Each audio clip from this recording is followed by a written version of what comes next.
Untamed Trails, Book 10 of the Montana Trails series. By Bonnie R. PAULSON. Her love can make or break him. Nathan Rourke went through the ringer when he lost the love of his life to cancer. Driven away from family by his need to escape the pain, Nathan disappears for years as he perfects the art of drinking and ranch handing. On a fateful morning, when even his horse has left him, Nathan rescues a hapless woman from drowning in her own demons, forcing him to examine his own. When he offers to help on her ranch, he's certain she's going to turn him down. With a baby on the way, Lily Dobbins needs more help than she's willing to admit. Dropping her guard, Lily has to let Nathan in or fail miserably before she's even started. Will they enable each other to continue on their broken paths, or will they be forced to see that making it in this life is so much better when they're not alone? Nathan has to find a way to return to himself and his family before he's lost in grief forever. Their hearts are taken, but can the shattered pieces be mended enough to let in someone new? And is there a chance that Nathan's healing heart can return him to Bella Acres before it's too late? Chapter 1. Nathan. Nathan blinked at the early morning light, which couldn't be more disrespectful as it rose over the mountainside. He half lifted his head in the soggy, rocky ditch. When had he gotten far enough west to run into mountain ranges on both sides of him? Going west wasn't an option. No. He couldn't discern the passing of time. Seeing Hannah. He shoved the thought process aside. Thinking about Hannah brought about thoughts of Bella Acres, his other sister, Stephanie, his cousins, their wives, the well-maintained aura of his childhood home, and the ache of his long-lost wife. Lost, like she could ever come back. Focusing on the present, Nathan glanced around. Missy, his horse, was nowhere in sight. Where would she have gone? Oh, wait. He'd switched to Thunder, a new horse, not long ago. Missy had belonged to Bella Acres and Nathan had gone back one day to Silver Spoon's ranch and left her there. One of the hardest things he'd done in a long time. He'd picked up Thunder in a game of poker not long after that. Up until that point, Nathan had been convinced the horse preferred him over his other owner. Apparently, at the first chance, Thunder had abandoned him. Fine. Nathan lowered his aching head slowly back to the rock pillow he'd somehow acquired when he'd slipped from the saddle. He didn't dare move any limbs just yet. Who knew what he had broken and what he had still attached? Everything throbbed with a dull ache, and he suspected his lower left leg was bent uncomfortably. As long as he didn't focus too much on his lower body, he might not have to use the bathroom as badly as he guessed he did. Nathan squeezed his eyes shut. Judging from the angle of the sun, the morning was still young and Nathan could go back to sleep. He didn't need to wake up completely yet, and he was still just drunk enough that he didn't care about the rocky bed or the fact that his foot lay in a cool stream of water. He just didn't care. He closed his eyes against the annoying light and took a deep breath, ready to let the alcohol still present in his system take him away. Just a little bit longer. That's all he needed. A few more minutes. A sob broke the quiet morning. Where was there room for a woman's crying in the middle of his sleepover? The sound didn't disappear like it would in a dream. He snapped his eyes open, squinting and turning his head to the side. Rocks crunched against each other, the sound loud in his ears while a headache mounted. There should be rules about crying at certain times of the day. How was a drunk man supposed to sleep off anything while a woman cried? The sound had a desperate tinge to it that added to Nathan's aches. 1, 2, 3. Even counting out loud to himself didn't make the hallucination go away. Okay, it was safe to suppose whoever she was actually crying. Nathan sighed and threw his arm across his chest in the direction of the downward slope of the ditch. Grabbing a handful of grass, he pulled his torso around until he was on all fours. The readjustment of his position fixed the aching tug in his knee and he breathed out in relief. Steadying himself wasn't easy as the ditch pitched and rolled around him. He closed his eyes. Breathe. Just breathe. The crying increased and Nathan opened his eyes. Whoever she was in an emotional state Nathan hoped wasn't contagious. He was still just out of it enough he didn't have to face his ever-present sadness. Grunting, he pushed to his feet and swayed when he reached full height. He reached up to block the sun from his face by pulling his hat firmly into place, but his hand just encountered his thick hair. He squinted as he searched for his hat. Where was his hat? Over on the edge of the ditch his wide-brimmed dark brown Stetson rocked gently in the breeze. Nathan hadn't been aware there was a breeze when he was in the bowl of the ditch. He braced his elbow on his knee when he bent down and scooped up his hat. Settling the bucket on his crown, Nathan narrowed his eyes as he scanned the area for a weeping woman. He'd been following a country road marked as a highway, but that was 2-lane at best after leaving a 3-bit bar the night before. There were remnants of a rainstorm on the dark, patchy road and drops glistening on the blades of grass around him. He'd slept through rain. His leather duster had protected him, for the most part, and his clothes were only mildly damp and muddy. Nathan rubbed his hand down his face. He'd been drunker than he'd thought. How had that happened? He wasn't exposed to people he loved enough to get heartache, which was the only reason he drank. Ah, that's right. Hannah. His little sister had found him. She'd chosen Xander as the place to rest her heart, a man Nathan had considered his brother and friend, not to mention employer. Until he got his head on straight, Nathan couldn't be around Hannah. He didn't deserve the love his family offered him. He wished they would stop trying to find him. Maybe now that Hannah had someone else to focus on, she'd give up on Nathan. That would be best for everyone. Nathan had been writing since he'd left Xander's place. He just couldn't remember when it was he'd left. A week ago? A month? The days and nights ran together like melted ice cream on a sidewalk. Tamaracks and pines lined the street with cottonwood trees sporadically vying for space. Where had the woman gone to? Nathan would believe it if he was going crazy. That was all that was left, wasn't it? Insanity. But there her voice was again. The sound wasn't strident or even a little annoying.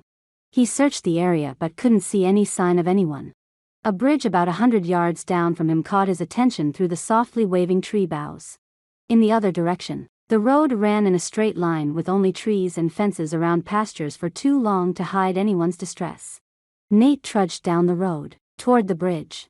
If nothing else, he could stop and relieve himself at a tree as soon as he ensured he was the only one around. He moved closer, the sound of crying rising in volume as he shortened the distance to the bridge. A glimpse of dark hair moving in the breeze caught his eye and then disappeared. But the hair had been on the other side of the bridge railing. Nathan snapped from his alcohol-induced daze. He straightened his shoulders and increased his gait. Reaching the opening of the one-car across bridge, Nathan rushed to the side where he'd seen the woman's hair. She could have fallen and he wouldn't know it. Bracing both hands on the wooden railing, Nathan leaned over the edge of the bridge and stared down into the swirling waters. Early summer. They were still an early summer to account for the swollen river banks and the debris floating underneath on the currents. If a woman had fallen, they wouldn't find her body for a solid month, if not longer. With 50 feet to the surface, the drop would be painful and terminal. Nathan had gotten bad enough in his own despair that the thought of running from life had been more appealing than he was comfortable acknowledging. But even the thoughts weren't enough for him to walk away from life. Not when Emma, his poor, sweet Emma, hadn't been able to continue on. He looked left and right, unable to locate the woman he could have sworn he'd seen. Patting the rail, he stepped back, confused.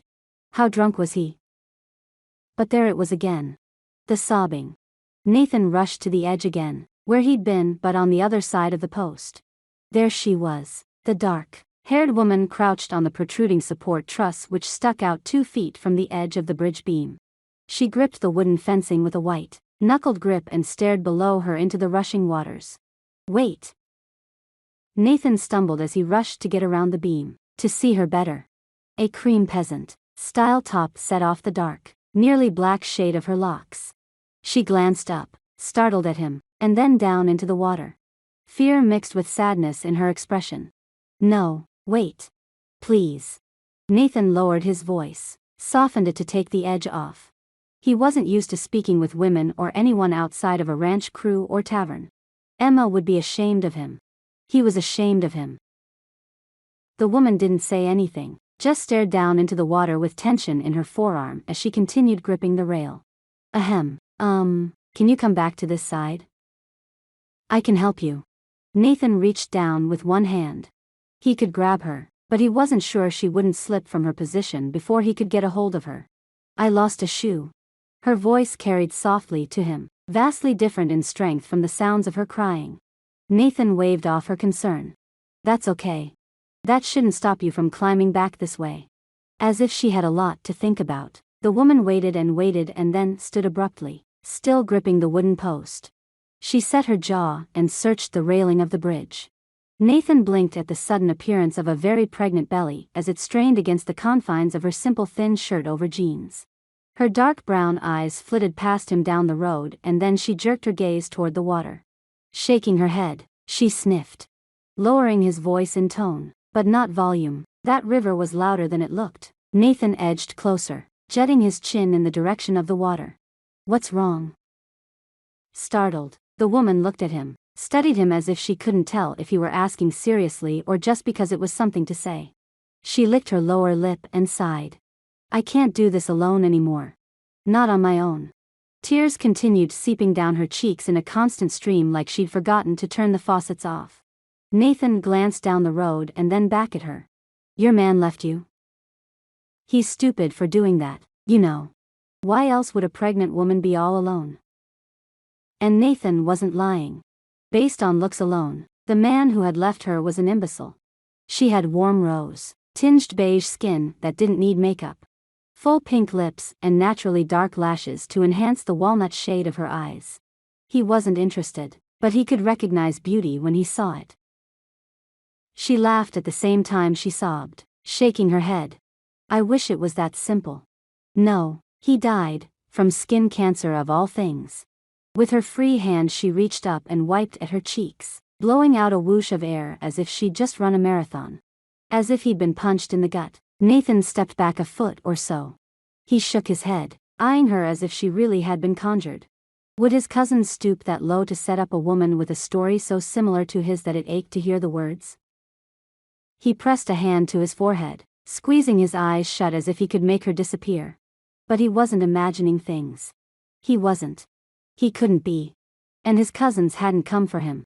Over the last few years, the attempts had grown fewer and farther apart until it was just a whisper of concern from Hannah, and even that vein had to have given up the last drop of blood. He stopped. Swallowing, he stepped back to his position and nodded slowly. I'm sorry for your loss. He pointed toward the dirty covered wooden bridge and tilted his head. Can you please come on this side? No matter what, he wouldn't let that dead man down and let his woman and child fall to their death. Not while Nathan was able to stop them. Not while he could only imagine Emma standing at his shoulder encouraging him to save her. Because even though they were gone, they had never really left. And Nathan knew that. Chapter 2. Lily. The man was the opposite of everything about Lily's Daniel. His dark coloring was more along the lines of something she'd find in her brothers or cousins. Daniel had been fair with blonde hair and less bulk.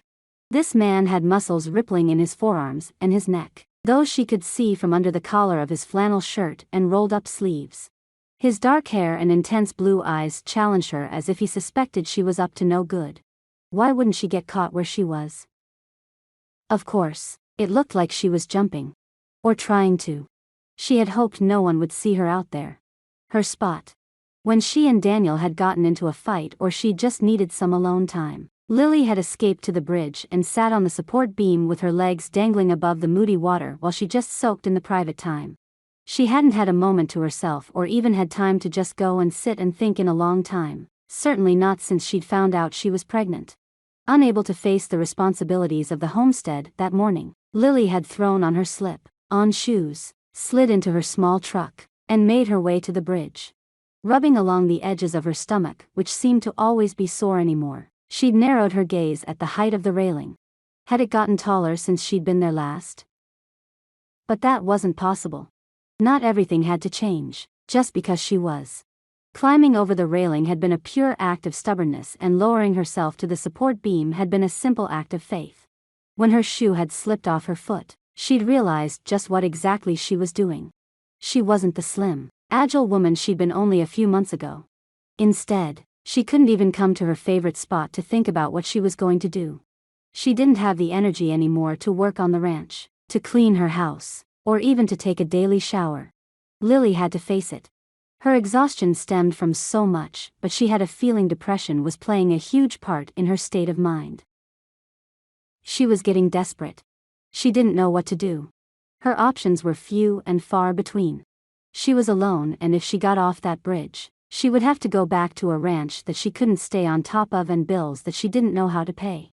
If she couldn't pay for her child or for her ranch, how was she going to be able to keep a roof over their heads? Winter was just around the corner and she ran the risk of losing everything. But an option included staying on that bridge. If she didn't move and find the courage to try to climb back over that railing, she'd eventually get tired and fall, killing her and her child. Of course, the man would think she was trying to jump for the latter consequences, but she had no way to tell him that she wasn't doing that, without it seeming even more like she was trying to end everything. Neither option was appealing, but the man didn't know that. He didn't know anything about why she was there. He acted like it was normal what she was doing, which made her question things even more. Maybe that was why she hadn't jumped off screaming in a panicked mess. Instead, she'd answered his questions calmly instead of with anxiety twisting in her gut. Even with the complete opposite appeal from her husband, dead husband. Lily couldn't help noticing the haunted glimmer in his eyes. The loneliness called to her, and she bet he could just as easily have been on the same side of the bridge that she was. "Ma'am? Can you come to this side?" His voice wasn't demanding, instead asking her and waiting with the utmost patience. She glanced at him and then down at the angry water. It wanted her. She could tell. She was talking to the unruly surface before her tears had taken over. Normally, Lily enjoyed heights, but as she stood there, clinging to the bridge in a more precarious position than she'd ever been in, she couldn't remember why she was on that side. "Can you help me? I'm embarrassed to say this, but I didn't think this through thoroughly. I barely was able to climb over here." She motioned toward her belly, as if it didn't protrude in front of her like a masthead. He moved toward her, understanding softening the sharp angles of his face. Lily turned carefully around, planting both hands on the railing. Her large stomach bumped her out and she tried adjusting for the shift of her center weight. Her last shoe slipped on the edge of the truss and her ankle twisted to the side. As her weight gave out from her under her, she uttered a muffled scream. That was it. Nature had decided she'd made one mistake too many. She was going to die. The man reached out, grabbing under her armpits, and effortlessly pulled her over. She caught the scream in her throat and clamped her mouth shut tight. She wasn't a light pregnant woman, and the fact that he could just blithely drag her over the railing was a testament to his strength. Her shoe, determined to be with its match in the waters below, caught on a small nail on the side of the railing, pausing his efforts to get her over completely. The shoe slid from her foot, falling while Lily crashed into the man's chest. They both tumbled to the ground under the sudden release. He oomphed as she landed on him, but she hefted herself to the side and plopped her arm across her face as more tears rolled down her cheeks into her hair. Relief. They were relieved tears. Faced with actual death or injury, Lily realized how much she actually wanted to live. She had so much going on and coming up, but all of that paled as she realized, while she hadn't been able to face the fact that she was having a baby alone until that very second, she wanted that child more than she wanted to drag in another breath. She peeked at the man from the side. His chest rose and fell with gasping that matched hers, but he wasn't crying like she was. Less than another breath escaped her and he was suddenly sitting above, patting his hands up and down her legs and then her arms, checking her head. She could have made a mistake and jumped from the pan into the fire. He could kill her, clear out there, and no one would ever know. They'd figure her land was abandoned and call it a day. "Where's your car?" His tone had hardened and she didn't know him well enough to recognize what type of determined glint darkened his eyes. Are you looking for the keys?" She crossed her chest with her arms and waited for him to do whatever he was going to do to her. She couldn't fight, not if she wanted to make sure her baby wasn't hurt. In the next couple seconds, she needed to get off her back before her sciatica screamed down both legs. His soft chuckle should have alarmed her but instead comforted her that he wasn't after anything maniacal. "I'm not going to hurt you or take your car. I'm going to take you to the hospital to make sure you and your baby are all right." Moving to stand, he searched the area around the bridge. Stooping, he scooped her into his thickly muscled arms and stood with her cradled against his chest. He looked at her with a question in his eyes, their faces inches away from each other. Sheepishly, she pointed toward the copse of trees where she'd stashed her little four-wheel drive Nissan truck. She hadn't planned on anyone finding it for a while, so she'd left the keys in the front seat. She'd planned on being back before noon. Without a hitch, the man strode toward her car as if she weighed no more than a bag of flour. His voice stayed low and steady, unhindered by breathlessness. Who was this guy? Where are we and how do I get you to the hospital? Did she need to go to the hospital? She didn't feel injured, but the more she concentrated the more she realized that her baby hadn't moved in a while. Guilt riddled her and she stared over his shoulder at the bridge. She'd been so overcome with exhaustion and depression, she'd accidentally put herself in danger because she wanted to feel normal. Would just the small escapade on the bridge be enough to hurt her child? The clinic is in town, down this road and to the right. It's right next to the bar. She muttered, unable to escape the guilt chewing its way through her midsection. Let's get going. I think I remember the bar. The rest of it, I'm going to have to guess on. He nodded, as he opened the door to the truck and carefully placed her on the seat. Sadness turned his lips down, but he didn't look at her as he buckled her belt and then closed the door. He rounded the front of the small rig and climbed in beside her, adjusting the seat and turning on the engine. Backing up and then pulling onto the highway, the man handled the truck like he'd been born in it. Was there anything that would surprise her about him? He glanced cautiously her way. Is the baby okay?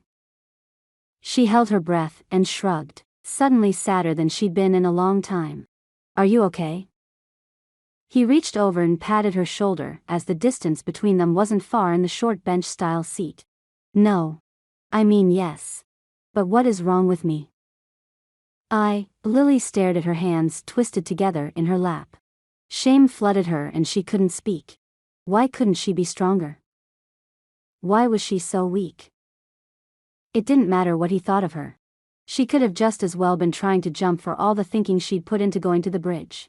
She hadn't wanted to die. She just didn't know what would make her feel better.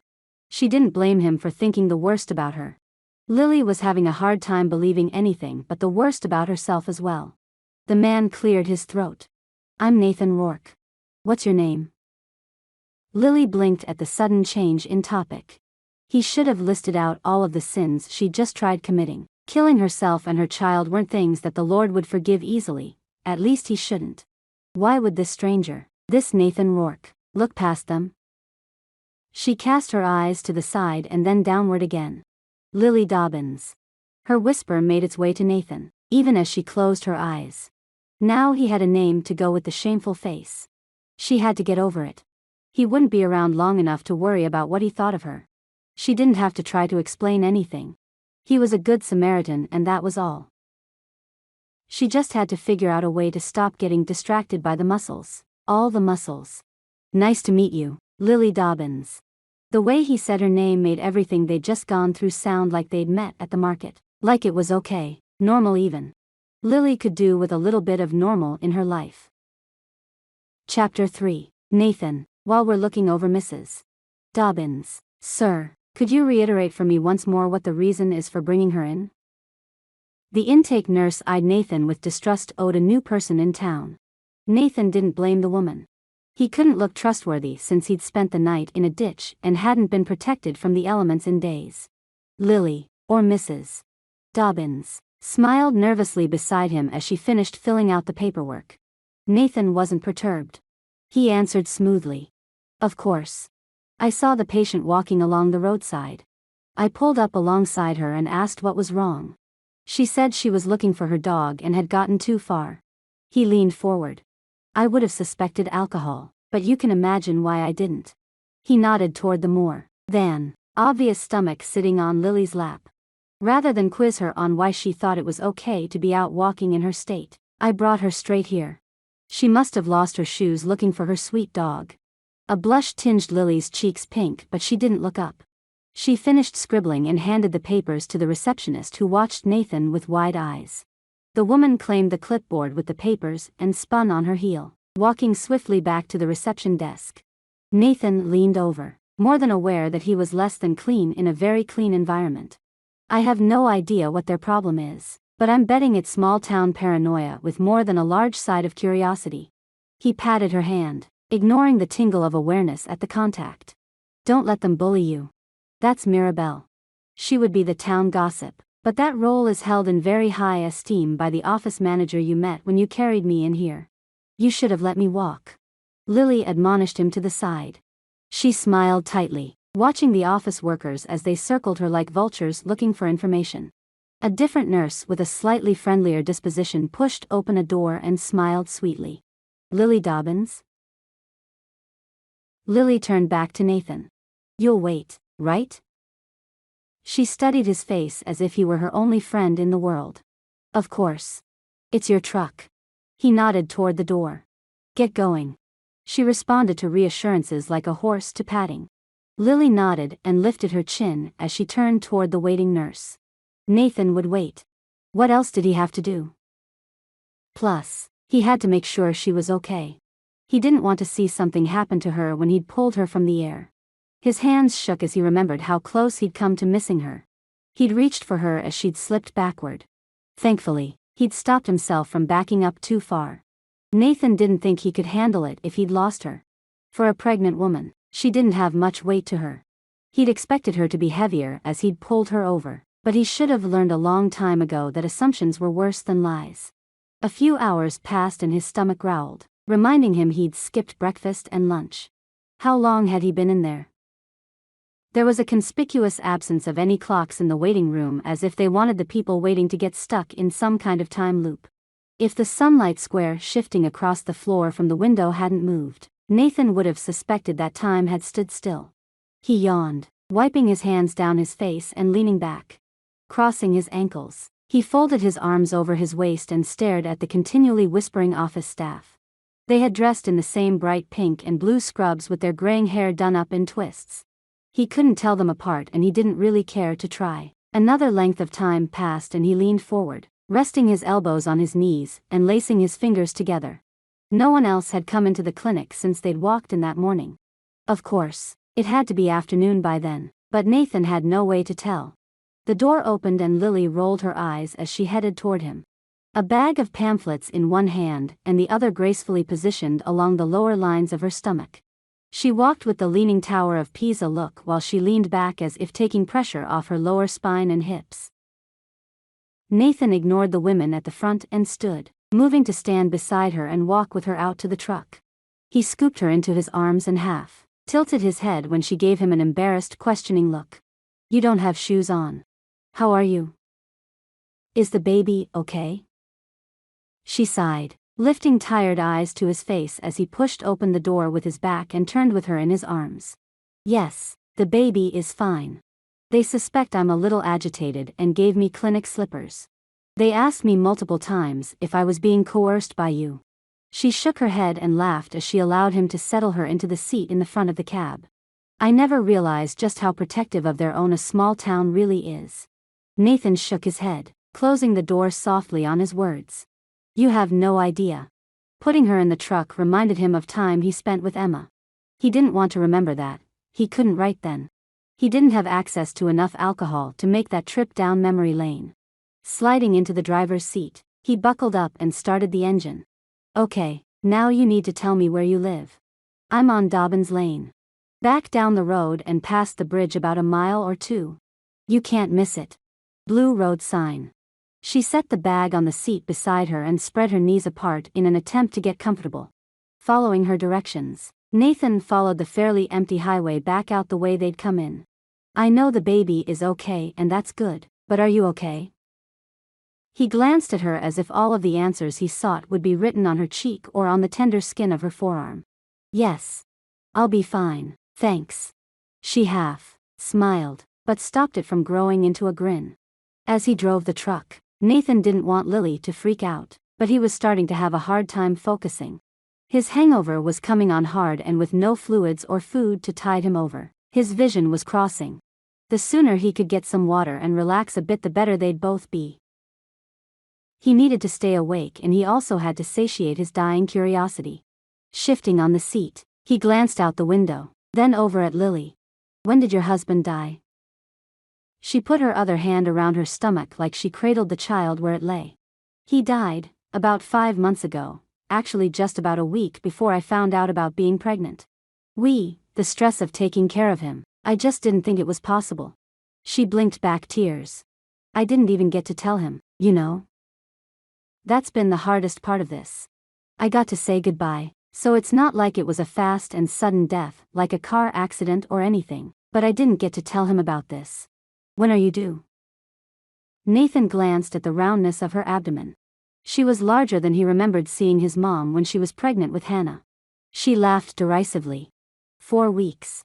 I'm not even ready, still having a hard time coming to terms with the fact that pretty soon, I'll be on my own with a baby to take care of. The doctors used to swear I was having twins, but that's because I came in when I was almost out of my first trimester.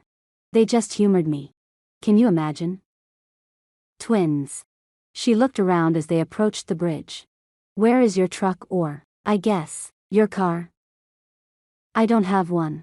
He didn't go into details, just continued driving over the bridge and avoided looking toward the water. He didn't want to bring up the incident he'd pulled her from. That had to be frightening and embarrassing all at once. Lily asked quietly, "Why are you out here, then?" Nathan shrugged, resting his wrist on the bottom curve of the steering wheel. My horse ran away. I fell off him when I was drunk. I thought he was a little better behaved than that, but lately I haven't been the best company. Lily wrinkled her nose. Drinking out here? Why? I can't let go of my demons. Nathan couldn't follow that topic path. There was more darkness down that route than he could handle with a hangover. She pointed at her stomach, arching a delicate eyebrow. It can't be as bad as all that. She then redirected her finger toward the band on his hand. Are you married? He turned his hand to put the ring out of sight, while avoiding looking at it. Yep. He bit the word off with a curt poo sound. He would always be married. Thankfully, Lily dropped the topic, but added, well, I'm sure your wife is proud of you. Glancing sharply at her, he cocked an eyebrow in disbelief. For drinking? She shook her head and stared out the windshield. For being a gentleman. Chapter 4. Lily. Nathan's wife was a lucky one. Not that Lily was looking for someone to take Daniel's place. But as she stared at parenthood alone for the next 18 years, she couldn't help noticing he'd make a great partner, minus the hiding and running part. Not to mention the drinking. In Lily's experience, finding a ranch hand that wasn't embroiled in inappropriate behavior or mannerisms was next to impossible. Nathan hadn't crossed the line once and she'd felt more and more like she was safest around him. She trusted her gut and her instincts were telling her she had nothing to be frightened of. She ignored his mention of being drunk. He had his own demons, and, yet, he'd still saved someone he didn't know. The cracked and pitted chip ceiling of the road that longed to be a real highway gave way to a dirt road that was no more than a car, half in width, if that. The Nissan rig bumped up and down with stiff suspension as Nathan maneuvered the potholes from a long, wet spring. A crooked blue sign with Dobbins Drive on it marked the start of Lily's property and she grimaced. As they turned up the even tighter path to the house, Lily couldn't help but become painfully more aware of the fallen trees from last fall's windstorm. Further up the drive, a curve pulled them to the right and then again to the left before opening up to a loop in front of the farm. They had been fortunate their property had so many trees on the roadside. To passers-by it looked like just more forest land. Looking at her home from the eyes of a visitor hadn't been necessary since Daniel's death and Lily didn't like doing it now. Nathan had to think she was a slob as he took in the overgrown lawn, unfinished wood pile in the center of the loop, missing shingles from the roofs on both the barn and the house, and the dirty windows. Did he see the broken fence bordering the rear of the house leading to the back pasture and the horse area? Not that it would matter, since it was just one more thing adding to her image of white trash. He parked the truck and looked around before opening the door. He turned to Lily, a million questions in his eyes. Is it just you out here? Lily cleared her throat. She nodded, unwilling to meet his gaze for more than a second or two. Yeah, my husband ran all of this and I was in charge of the house. She pointed toward the barn and its peeling paint. We had some help this last winter. The business was doing well enough for that, but then Daniel got sick and the men stopped helping. She half shrugged, hiding the real terror she'd been under. They still expected me to pay even as I lost customers. They were drunks. She held up a hand, shaking her head. I'm sorry. Drinking isn't bad, but they were. No offense. I had to call the sheriff on them a couple times. They even destroyed parts of the barn. She narrowed one eye and scrunched that side of her mouth, creating an expression of hesitancy. I finally got rid of them by shooting one in the leg. You shot one in the leg? Nathan jerked his gaze toward her face in surprise. He obviously hadn't been expecting that to come out of her mouth. She lifted her chin. Yep. I don't hold to violence much, but he was being rude and threatening. I had to make my point. Lily didn't need to make excuses, but she still felt guilty over that one. I'm impressed. He raised his eyebrows and then climbed from the cab, opening her door before she could fully get her seatbelt undone. I'm too far along to deal with that kind of stuff, you know? It's just painful and I got overwhelmed. It's the hormones. Lily blinked back tears and stepped down from the rig. She sliced her hand through the air and shook her head. I wasn't trying to jump. I know what it looked like, but I'm not. I'm not that person. All of this, she waved at the land and house, is a lot to take on. I just needed a few minutes to get my bearings. Nathan stopped her with a hand to her upper arm. He narrowed his eyes. Hey, don't do that. Do what? Lily raised an embarrassed but quizzical gaze to his face. Blame this, any of this, on hormones. A grown man without any other responsibilities would be overwhelmed by all of this, plus a home and a growing baby to take care of. It's okay that you had a moment of weakness. Don't ever feel like you have to excuse it away. Anyone that expects explanations doesn't deserve to be in your life. He nodded as if to punctuate his words. With a simple collection of words, her guardian angel empowered her when he didn't even know her. She bit her lower lip and then murmured, "Thank you for that." Nathan shrugged as he turned toward her front porch. People need to accept reality as it is, not as they want it to be. People want you to be fragile. They need to get out here and enable that. If they don't want to help you, they need to keep their judgments to themselves on the things you need to do to get the job done. He looked around, his hands on his hips. Are you looking for help now? Was she? She didn't have money to pay, but a man like Nathan only came along once in a blue moon. I would love help, but I don't have any way to pay. I'm pushing the limits of my budget as it is. Daniel's life insurance hadn't been much and she'd used it on the funeral and paying off medical bills. The last few horses boarding with her would end their contract that fall and she wasn't sure what she could do to keep the ranch. If she wasn't careful, she'd be headed back to live with her family. That possibility sent a rough tremble of fear through her. A long moment of silence stretched between them. Finally, Nathan turned halfway toward her, nodding in the direction of the house. Tell you what, I'll stick around and help out. All I ask for is a room to call my own and board. I don't even need 3 square meals, just enough to keep me moving. Is that doable? Nathan faced her head on and hooked his hands in his pockets. Was it doable? Of course, she could swing that. Her food storage was large enough to cover a couple of years and she made most of her meals from scratch. Was she taking advantage of his generosity though? Why are you hesitating? He tucked his chin and studied her with narrowed eyes. Along the same lines of payment, Lily worried he would be a distraction. Would she consider him someone who would be around indefinitely? She'd learned the last year that even the most dependable of people couldn't fight life circumstances. She didn't say that, though. Am I taking advantage? I don't want you to think you have to give up money or a better opportunity to save me or something. She pressed her lips together, worried she was more of a burden than anything. Nathan laughed, the sound deep and surprising. No. You're not taking advantage. I'm hiding from family. You'll be doing me a favor. Lily glanced toward his wedding ring. Your wife? She kept pushing for information, but she just wanted him to say something like he wasn't married. He just wore the ring to keep from having to fight the women off him. She didn't want to get mixed up with a married man. Her attraction to him was palpable, and Lily hoped it was simply because she was so pregnant and he was incredibly strong. Like, maybe her animal instincts were attracted to him because he would be a good provider for her child. She'd read of things like that happening. Nathan's smile faded at the mention of his wife and he considered the question. Partly. But, if I take this one, discussion of my family is off the table. Is it a deal? Even with the added caveat, Lily didn't need more time or prodding. She reached out a hand for him to shake. Yes, it's a deal. What was she agreeing to? There was more to his story than she knew.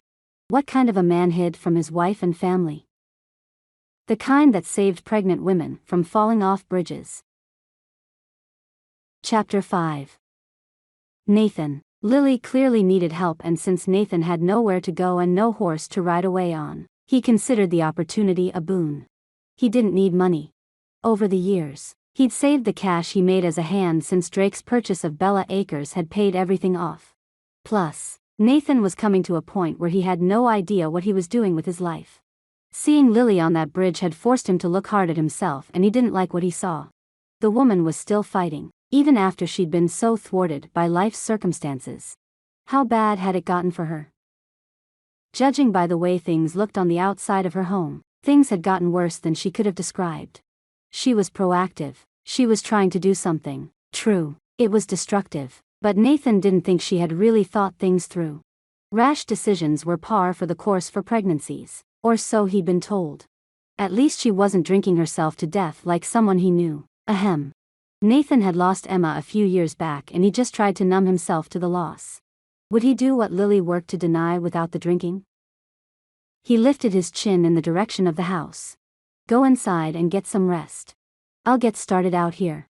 It shouldn't be too hard to figure out where everything is. I might look around and see if there's a place to wash my face for a few minutes. He needed a drink and to get situated first. Relief slumped Lily's shoulders forward. Shadows under her eyes attested to the sleepless nights she'd subjected herself to. How long had she been so worried that she'd considered jumping off the bridge? Nathan had a feeling it wasn't as simple as just being overwhelmed. No one tried what she was going to without a serious trigger. He had to figure out what it was before he felt comfortable just leaving her be. Lily almost waddled inside, turning her feet to the sides while she walked. She was a petite thing with a large belly. When she reached the front porch that sagged in the middle of the top step, she turned, placing a hand on the small of her back. With her free hand she pointed toward the barn. There's an apartment in the loft. You're welcome to it. It might need some work. She smiled apologetically and turned back to the limply hanging screen door. When it slapped shut behind her, the peeling and chipped paint couldn't hide the bent hinges or the torn screen. Nathan had more than a few days of work ahead of him. Walking inside the barn, Nathan lifted his cowboy hat off his head and wiped at his forehead. There was a lot to do to help Lily with her place. For once in a long time, Nathan was needed somewhere, and not just as another hand lumped in with a crew of cowboys who did the work and moved on. The barn had a solid foundation with healthy-looking beams and a structural form that was offset by the holes in walls. A missing rung in the ladder which climbed up the wall to the loft storage on the side warned of more work ahead. Up the wall opposite the double sliding barn doors, a wide stairwell led up into a second story. Pushing carefully on each step as he climbed, Nathan tested for rotting wood. The higher he climbed, the more of the loft apartment came into view. His own place to stay. He didn't have to share a bunk. A twin bed tucked into the side corner had a mattress skewed from its frame but fully intact. 2 bunks with a total of 4 beds had been overturned and lay across a futon-style couch missing a leg. Nathan's personal items were in his saddlebags, which Thunder had disappeared with. Thankfully, his wallet was in his pocket. None of that mattered, though. He needed a shower, and he didn't care if he would just put on dirty clothes. At least he'd feel clean. Maybe he'd found a place to get his head and heart on the same path. Hannah. School left Hannah feeling like she'd finally found where she fit in. That, and the fact that Xander waited for her every day at the ranch, left her wondering how she'd existed so long without him. Because that's what it was, existing. As she strode from her last class of the day, Hannah pulled her phone from her pocket and dialed Stephanie's number. Late the previous night, Stephanie had sent a cryptic text asking Hannah to call her when she had a chance. Well, that chance hadn't come until that afternoon. Holding the phone to her ear, Hannah reached her car and slid into the front seat. The phone rang. And rang. Hannah. I thought you were never going to call. What took you so long? Stephanie was breathless and laughing. I almost sent someone after you to check. I'm fine. Hannah shook her head, putting the key in the ignition and starting the engine. She shut her door and waited for the car to warm up. Leaning back in the seat, she grinned as she stared unseeing out the windshield. Is everything okay? Your text didn't tell me much. Stephanie cleared her throat. Actually, everything is better than okay. In 7 months, you're going to be an aunt. She paused for dramatic effect, which wasn't needed. Hannah blinked once, twice, and then her lips fell open. I'm going to be an aunt? Stephanie, wow. I can't, that is so exciting. We will have to make plans to come home by then. When is that? Christmas? She didn't have a calendar in front of her, but Christmas should be around there somewhere. Laughing, Stephanie answered. Actually, no. I'll have the baby in November. So, we'll have a Thanksgiving baby. I'm so excited. Drake is bouncing off the walls. He won't stop whistling. I'm so happy for you. Did Hannah tell Stephanie that she and Xander were hoping for a Christmas wedding? They wanted to pull one off at Bella Acres, but at the same time, all of Xander's work was there at Silver Spoons Ranch. No. She wouldn't say anything yet. This was Stephanie's moment to celebrate. That's all that mattered right now. Stephanie and her baby. I can't stop smiling. Have you told anyone else? Hannah rested her fingers on the lower curve of the steering wheel. She was happy for her sister, in ways she couldn't explain. Not yet. I wanted to tell you first. And now? I'm not sure who to tell. No one will be as excited for me as you are. I wish, but Stephanie didn't need to say any more. Hannah understood. I know. I wish Mom was here, too. Hannah spoke into the void between them. They were all the other had from the original Rourke family. Just the two of them. With Nate gone, their parents dead, and Emma gone, Hannah and Stephanie really were the only ones left. Hannah shifted in the driver's seat. Cyan would be excited. So, would be Ruby. Give them a call and start thinking about what you are going to put on your baby shower registry. If there's one thing I can do, it's throw a party. She grinned. Stephanie didn't like parties, but maybe if they were celebrating a new baby, she'd be on board. Soft silence from Stephanie's end of the line gave Hannah pause. She stopped and sat there for the space of a few heartbeats before asking, Steph, you okay? Yeah, I think about who I want to tell next and I keep coming back to Nate. I want to tell him he's going to be an uncle and I miss him. Tears in Stephanie's voice alarmed Hannah. Hey, it's okay. I know. I get it, but you need to understand. He's searching for something we can't give him. At least he made it to your wedding. I doubt he'll do the same for me. Hannah sighed, her shoulders slouching forward. She did pretty well, if she didn't think about the situation with her long-lost brother. Just when she thought she'd found him, she lost him again. Sniffing, Stephanie gasped. Hannah, what do you mean, make it to your wedding? Are you getting married? Hannah scrunched her nose. Oh, Stephanie, I'm sorry. I didn't want to ruin your news by telling you that. She leaned her head back until it hit the headrest of the seat. Are you kidding? This just makes my news that much better.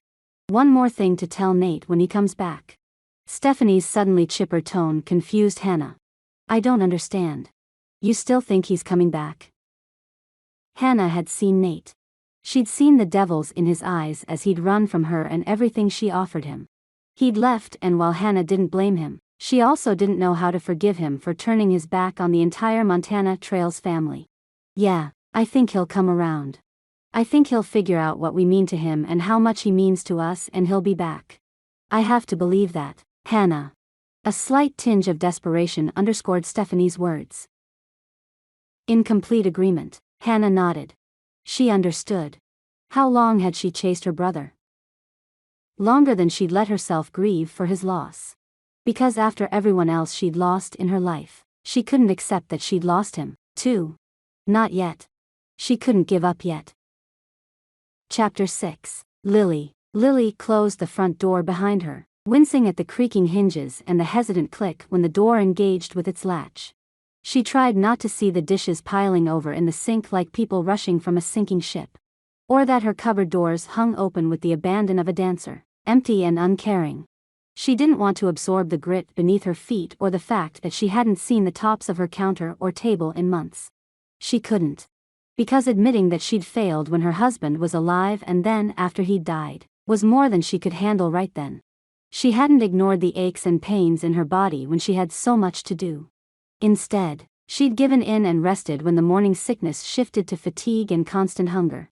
She didn't go into the living room and face the depressing sight of clothes piled on the ends of the couch, twisted and mixed with the blankets she slept with each night.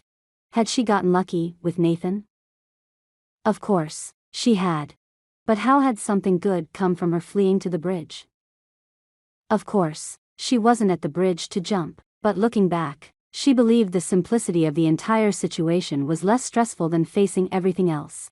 She didn't qualify for state help and she had no idea how she was going to be able to afford diapers, let alone anything else. Yet, despite all that, Nathan had been there. He'd joined her to help her. But for how long? He would leave at some point. They all did. She'd be alone again and even more worse off. Was she broken enough yet to call her parents? Even if she moved back, they'd never let her live it down and her child would suffer. No. No matter what, she couldn't subject her child to that. Even if she had to sell the ranch, she'd never go back to her family. Never. If they were the type of family that made you feel warm and fuzzy, she'd be there already. But as it was, she held enough guilt and feelings of fear of failure without the condescension from her parents piled on top of her own feelings of inadequacy. Second thoughts about taking on help plagued Lily, and she chewed on the soft inner skin of her cheek. She didn't deserve Nathan's help. She didn't have anything to offer him. Even the apartment he was going to stay in was less than adequate. Who knew the extent of the damage the previous crew had left? She had no idea. Lily hadn't been able to go up there with her sciatica pain acting up, and to be honest, she didn't want to go up. The mess would be one more thing she had to put on her list, a list that wasn't getting done anytime soon, no matter how much she guilt herself. Lily turned, swinging the door open and moving as fast as she could outside and across the grass clearing to the barn. She had to give Nathan an out. He hadn't signed up for the responsibilities there at her place when he'd saved her. She didn't want him to regret rescuing her. Why wouldn't he, after he saw the huge mess he'd taken on? She rubbed at her lower back as she worked her way up the stairs. Well, procrastination or not, she was about to see the apartment and the manner it had been left.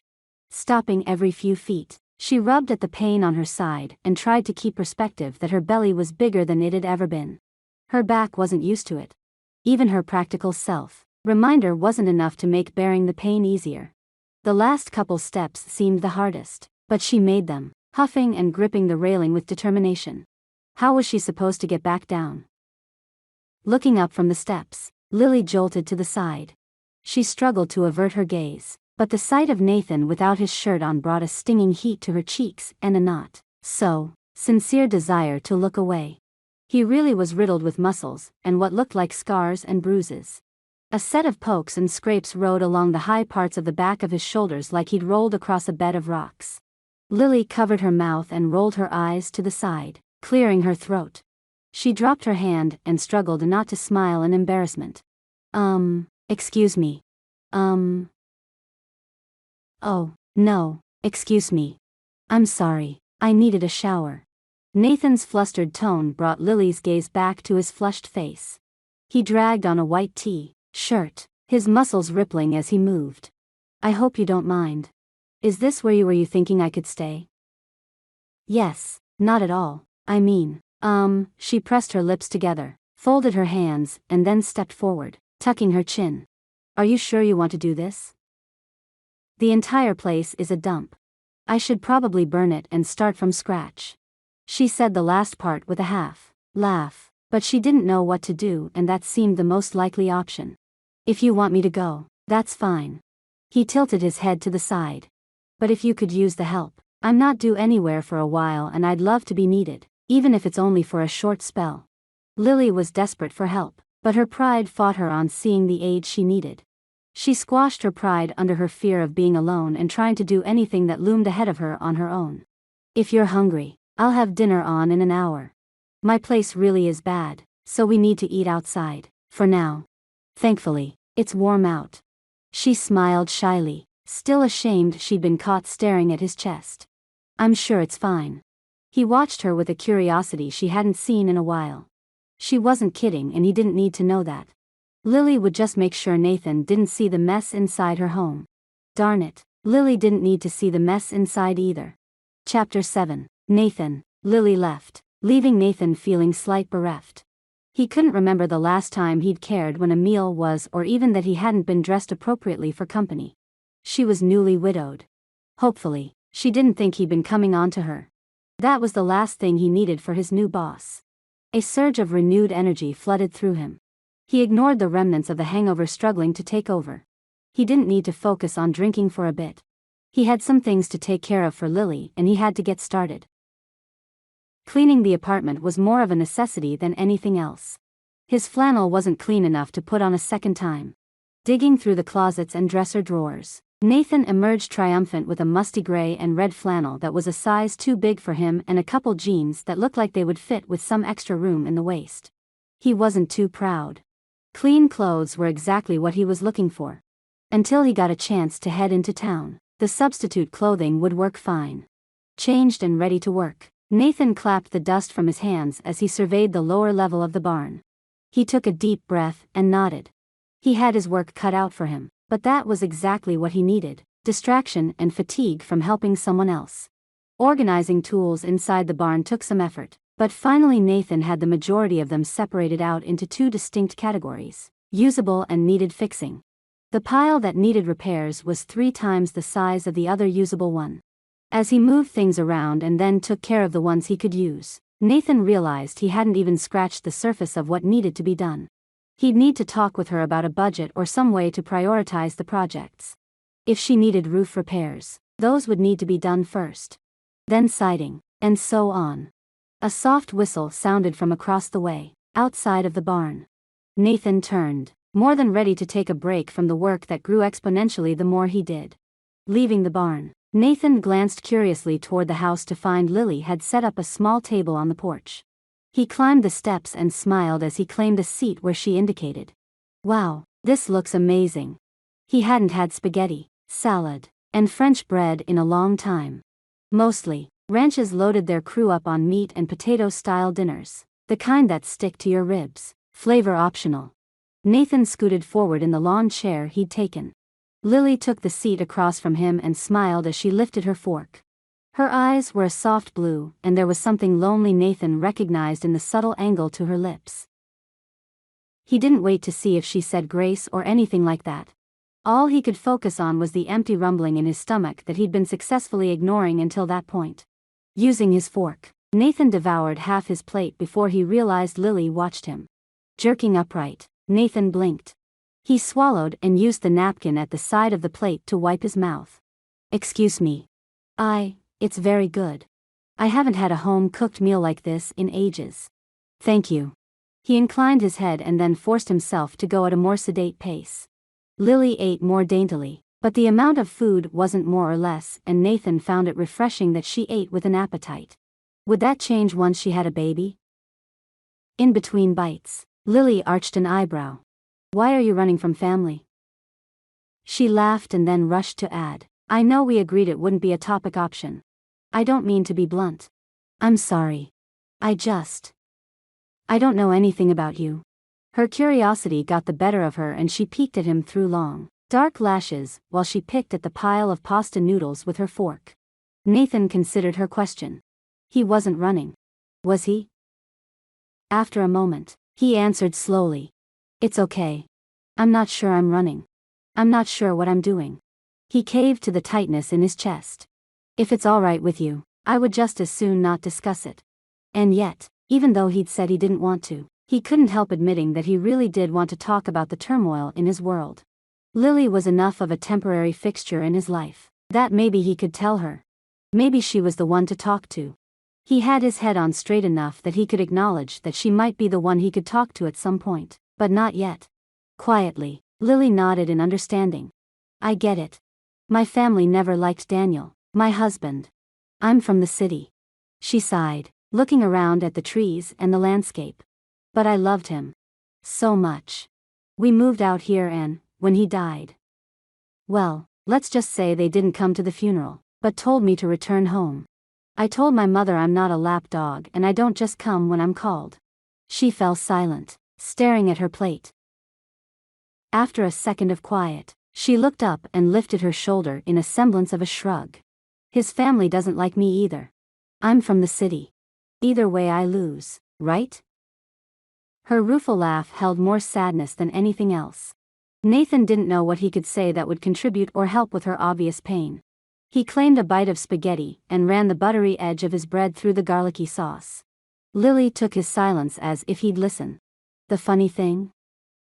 I'm all alone. I haven't told either side of our families about the baby. She lifted glistening eyes to meet Nathan's gaze and lifted her chin. I figure they don't deserve to know, you know. Nathan understood more than she knew. He chewed and swallowed, taking advantage of her occupation with a bite to reply. I'm the opposite. Both families liked us. Now, neither side will leave me alone about coming back. I lost the house to my sister's guy when I had to go bankrupt over. He couldn't even think the thought of anyone else's death, let alone hers. He shook his head. Well, medical bills cost a lot, you know. Lily nodded. Boy, do I know. She twirled her fork in the noodles. Where does your wife stay, if you lost your home? Nathan's silence screamed volumes and Lily left her questions there. Nathan appreciated that about her. Lily spoke as if he hadn't just ignored her question. Well, things would be different for me, if even one person in either side of the families felt like your family does. She glanced around the yard. Maybe they would help me without prejudice. I wouldn't be drowning like I am. Lily laughed at herself. Wait, too soon. Or almost was drowning. She fell silent again, realizing what she'd said before the words had completely left her mouth. She scrunched her nose. Too soon, right? Another moment passed and then softly, Lily raised her eyes to study Nathan's face. Why did you lie about why I was in there? You could have told them the truth. What was the truth? That you slipped off a bridge? You and I both know you weren't up there to commit suicide. I think you're scared and you have a lot staring you down. Not to mention, no one in their right mind would have jumped off the bridge. He scooped another forkful and left it suspended halfway to his mouth. No reason to get suicidal written in on your health record.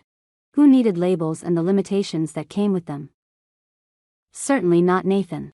I really wasn't down there to jump. I used to sit on that beam before I got pregnant and huge. I'm usually very agile, but since I hit my second trimester, I trip on everything and I bump into things from across the room. She smiled at her joke, lifting tear-filled eyes to him. I really wasn't up there to jump. I'm so grateful you were there to help me. It could have been a drastically different outcome and I'm thankful for that. She tapped her glass of water. I really do think you're better off having a family who cares about you. Was it really better having a family that cared? He'd always thought it was a bother, but he'd never truly considered the alternative. Hearing Lily talk about it, maybe he was more blessed than he'd realized. Chapter 8. Lily. Nothing created a safer night's rest for someone like Lily than knowing someone was nearby you could count on. Lily had nothing to be afraid of with Nathan in the barn. He'd already saved her from the consequences of her dumb choices. Now he was saving her from the worry of being all by herself in the middle of nowhere. Just his presence was safe. Lily rolled to her side, blinking as she looked toward the window with light streaming through in bright shafts. Sunlight spilled through the curtains, dust motes clinging to the air like cords of gold strands of silk. What had woken her? The steady muffled crack of an axe chopping through wood drew Lily's attention. She'd slept so soundly. She hadn't even realized Nathan had started early. She rubbed her eyes and peered at the digital green clock on the microwave across from the couch. 9?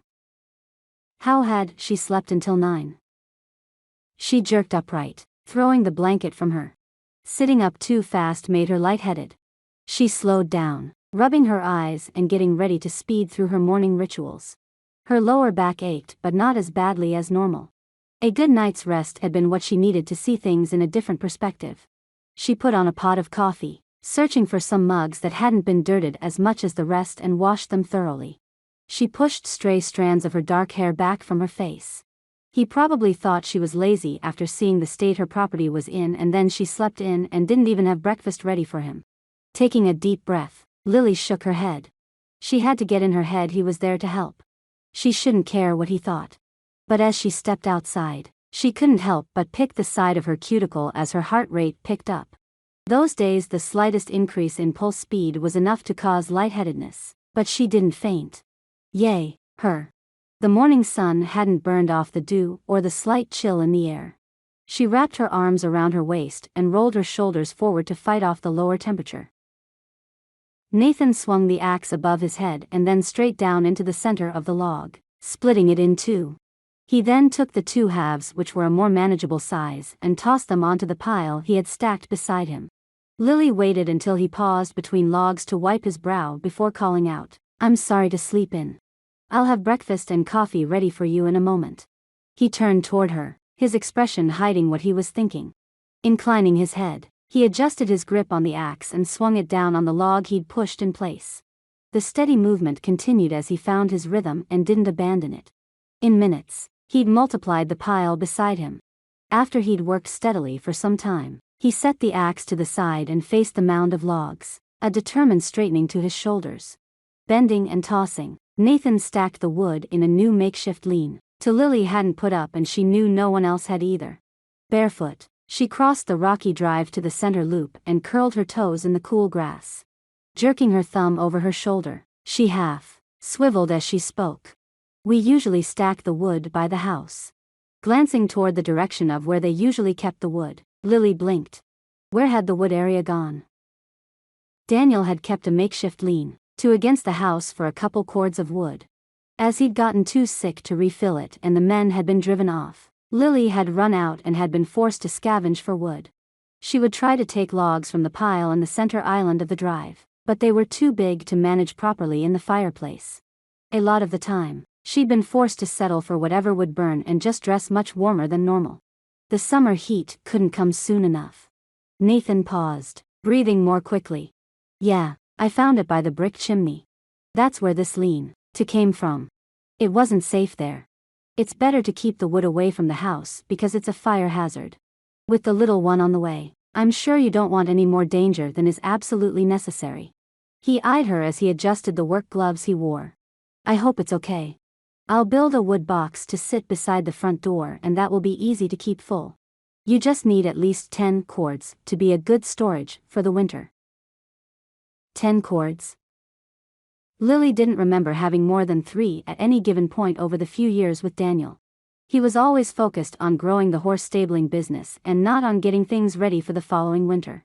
She'd done a lot of the work, but had only been able to wrangle him to chop a few cords each year. She ran her foot through the damp grass. "That's a lot of wood.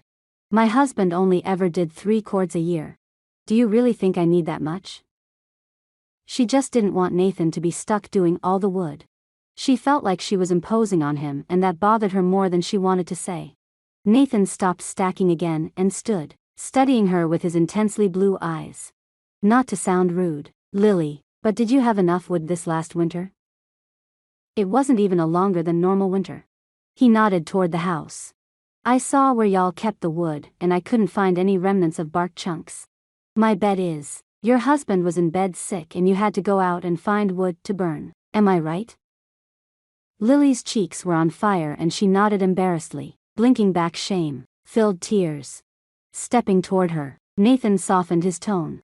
"No, it's nothing to be ashamed of. You had to do what you had to do, but I'm telling you, putting in some work to get about 10 cords stored for winter and you'll only need about 5 will take a lot of the pressure off you this winter and maybe even the next one. It won't take as much work next year to stock back up." He reached down and tilted her chin up with his gloved hand. "Hey, I'm here to help. Let's stop being uncomfortable about the fact that things need to be fixed and let's just get them fixed." Lily nodded softly, her tears drying on her cheeks. "Okay, thank you." She smiled as he released her face and turned back to the wood. He stacked like she wasn't there, tossing the wood onto the organized wood. Moving around him, Lily approached the stack from the far side so she didn't get in his way and bent carefully to pick up a log.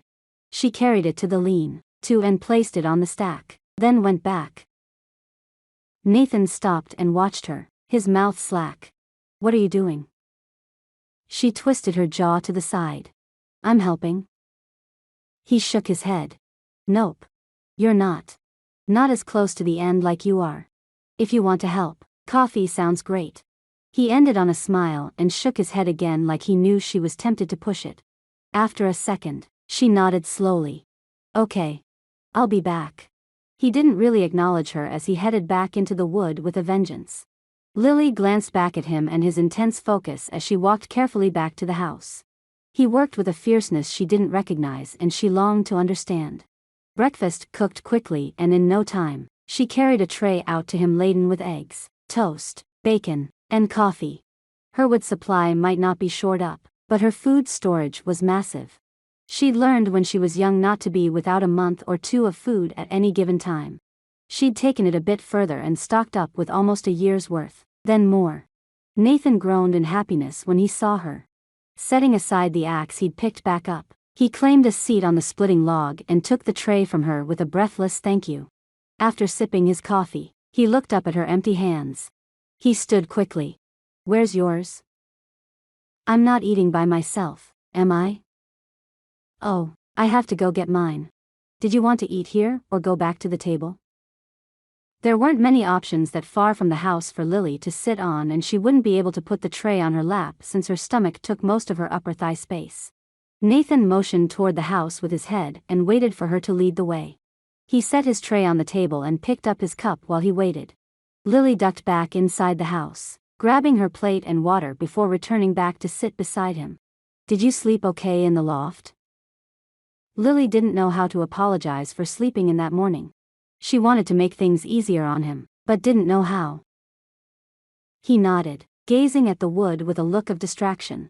I did, thanks. It's very quiet out here. I'm used to the sound of cows and pigs. He claimed his fork and began eating. His apparent etiquette astounded her and she straightened in her seat in response. Well, I would have those, but I haven't had a chance to get anything like that since Daniel died. She bit into her toast. Like she needed more work to feel guilty about. Nathan glanced at her, then looked back at his bacon. You say it so, calmly. Like it doesn't tear you apart. His cowboy hat shaded his face, but wasn't able to dim the flash of his smile or the blue of his gaze. Lily considered his comment. Was it a question? Was he asking if she was mourning still? I'm more torn up than I can explain, but I knew he was going to die. I had plenty of time to say goodbye, you know. I held his hand as he passed. I've had time to grieve. Things just seemed to compound when I found out about the baby. I'm all alone in this. She waved her hand to encompass the property. She was still upset, but she could talk about it, she could make sense of it. The pregnancy though was harder than anything else to wrap her heart around. Yeah. That makes sense. But the look on Nathan's face suggested he didn't understand it at all. Polishing off his meal, he thanked her and pulled off his flannel, revealing a tightly fitted shirt. Draping his external shirt over the back of the chair he'd commandeered as his own, he nodded. Thank you for breakfast. I'm going to see if I can get some more done before the heat gets too high, and then I'll look at the barn. Thank you. She stood and cleared the plates, carrying them inside. She peeked through the sheer white curtains above the kitchen sink at Nathan as he swung the axe. The muscles in his back were easy to see through the thin material of his shirt. He was a strikingly good-looking man and distracting as all get out. Who was married? She had to remember that. Even with Nathan there, Lily's loneliness consumed her. Would she continue feeling that way after the baby was born? As if able to read her mind, the child in her stomach moved, pushing against the round line in Lily's view. She placed her hand on the spot and looked down as she considered just what was going to happen soon. She'd always have a piece of Daniel with her. She couldn't be more grateful or excited. I can't wait to meet you, too. It's just going to be us. The statement was laced with sadness, but she meant it. As she took time to get used to the idea, she'd have more of a chance to raise her excitement. Lily glanced out the window and then back down to her stomach. Just us is going to be just fine. Was she telling her baby those things to reassure him or her? Or was she trying to make sure she felt better? Neither would surprise her. Chapter 9. Nathan. Lily wasn't kidding about keeping Nathan outside. She darted inside and carefully closed the door as if she were trying to block his view. Dang, If Nathan couldn't get the image of her small toes peeking from beneath the hem of her sweatpants out of his head. Thinking of another woman filled him with disloyalty. Even his thoughts weren't safe. He didn't want to mentally cheat on Emma. He didn't want his love for her to be in question. He loved Emma, heart and soul. He didn't want to give her any reason to question his dedication to her. Nathan firmly believed Emma watched him and was with him all the time. Anything else just wasn't tolerable. He finished stacking the wood and walked around the exterior of the house, picking up garbage and stray items that contributed to the general cluttered look of the property. A stack of garbage bags clumped against the back of the house had the slumped and caved-in look of time settling.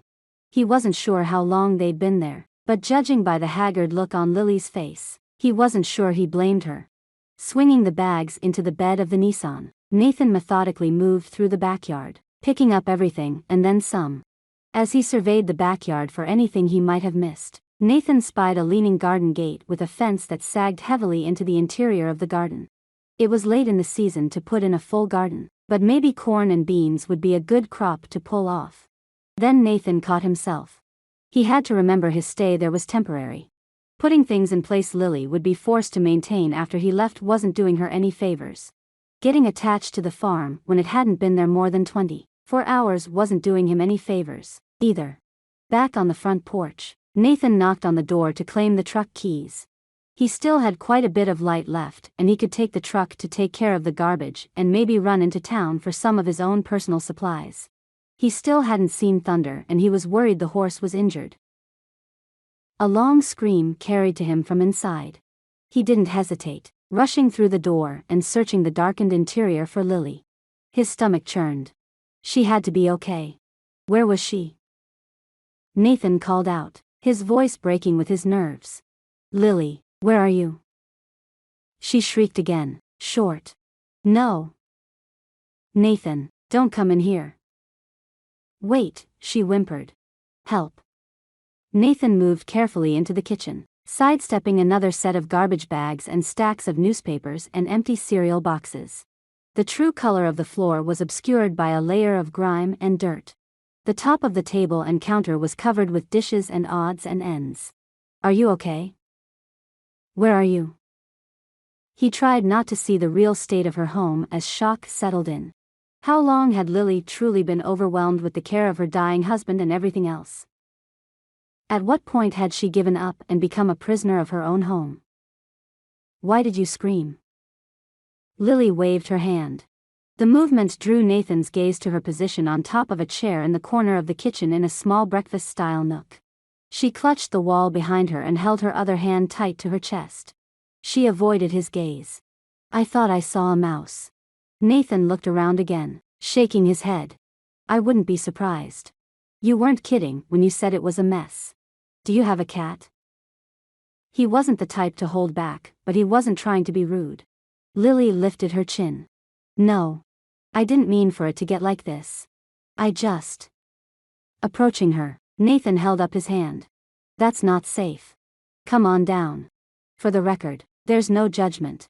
We all have to deal with our own issues. It looks like yours got away from you. He pushed a stack of magazines from the chair perpendicular to her spot and waited for her to sit before sinking into the seat he cleaned off. He took a deep breath and then looked at her, waiting for her to meet his gaze. Lily, how long have you needed help? Be honest, this time. A becoming pink dusted her cheeks. Long since before he died. Hospice couldn't get out here in the winter with the nurses. I stayed with him and combined with everything else and my sickness, she shrugged. Well, I already told you about the morning sickness. I was on my own for a while and I wasn't prepared. Taking in the accumulation of blankets and clothing spread around the living room off the kitchen, Nathan spoke quietly. Where did he die? Lily cleared her throat. In our room, upstairs. They got him out in time but, she twisted her lips to the side, pain sharp in her voice. Nodding, Nathan tapped the edge of the table. I understand. Well, I need to get the garbage to the dump. Can I use the truck? I'll be back in a bit. He was a doer and sitting there wasn't getting anything done. Widening her eyes, she pushed herself up from the seat and grabbed the keys from a hook by the door. The tinkling of metal keys jingling together filled the silence. Nathan didn't know what to say. All he had were actions to offer her. She needed help and he was in need of helping. Thanks. I'll be back in a little bit. He had a lot to do. It was nice feeling needed. Chapter 10. Lily. Nathan had seen her messy house. Not just messy, a pigsty. Her house had surpassed that of a normal cluttered home and had entered into the realm of disgusting. Disgusting. That's the way she felt about it. Her home that she was supposed to be bringing her brand new child into was filthy and had mice. Mice. Lily shivered after Nathan left. She didn't want to go to the couch to find her shawl. Who knew where that mouse had gone to, or even where his family was? The possibilities were mind-numbing. She stepped outside to sit on the lawn chair. Resting her elbows on the table, she took a deep, shaky breath. Nathan hadn't seemed grossed out by her place, just shocked. What would Daniel think about their home? He'd be disappointed. She wasn't stupid. It wasn't what she envisioned for herself.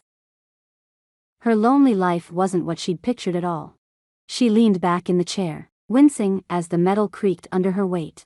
She'd gained a lot with the baby. She was an emotional eater and stress created a definite depressed sensation. Her motivation was down and she was tired. Did she dare try to at least do the dishes? She could do it. Standing, she turned into the house, appalled at the mess. Lily blew a puff of air out and stepped into the kitchen. She wasn't going into the living room, no matter what happened. She was a prisoner in her own home. Why did she care so much what Nathan thought? He was there to help with the outside. That was it. She didn't need anything else from him. It wasn't like he'd be interested anyway. So far, he'd seen all of her baggage and then some. What man wanted to take on that kind of woman? A rustling sound whispered from the living room. Lily jerked toward the door. Maybe she could join Nathan in the apartment. Lily finally forced herself into the kitchen to make lunch. Nathan still hadn't returned and she had a sick feeling that he wasn't coming back. Her house had scared him off. It was probably for the best anyway. She could see herself developing a crush on him. She was nowhere near ready for the kind of heartbreak something like that would bring when he left. She moved in the cramped space. Okay, honestly, the kitchen was actually very large and spacious. All she had to do was clean it and she'd have plenty of space to work. She worked with her elbows tucked close to her sides and barely moved her feet. With her workspace right next to the fridge and by the sink, she had somehow limited herself. She had a clear path to the pantry and the cellar entrance was outside. Other than that, she'd desperately failed. The sound of the truck engine rumbled through the kitchen. A sliver of gratitude had her wiping her hands on the towel and going as fast as she could to the door, which wasn't fast. Nathan had returned. The truck bed was empty as he parked in the loop portion of the driveway. He climbed from the truck, reaching back inside for an armful of grocery bags. Turning, he faced her and smiled, carrying what could only be 10 or more bags. What are you doing? Lily stepped back. What was the point in blocking him? He'd already seen the catastrophe her house was. There was nothing left to hide from him. She glanced down at his feet and then back up into his eyes. I'm sorry I acted like that. Nathan offered a half-smile and brushed past her.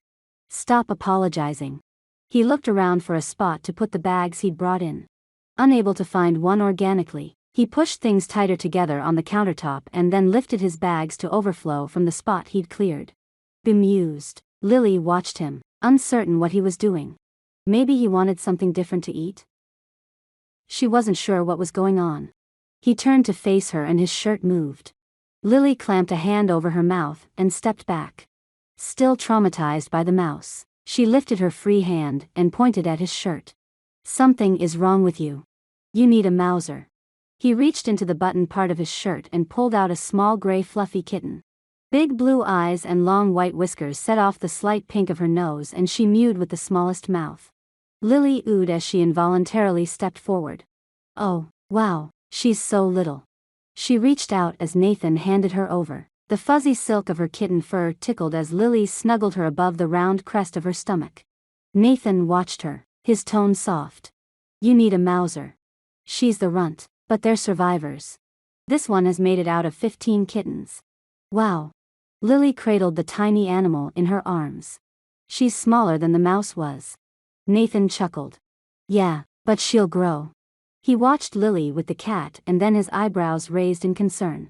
She needs to be outside for the full effect, you know that, right? She can be indoors until she's bigger, but she needs to be moved out before the end of the summer so she can earn her keep. Nathan turned and pulled items from the bags. A blue plastic litter box, bagged litter, cat food, and mouse traps. He bundled the empty grocery bags into a ball and then turned to Lily with a mischievous grin on his face. Ready to get started? Entranced by the teasing expression on his face, Lily took a moment before answering. Started?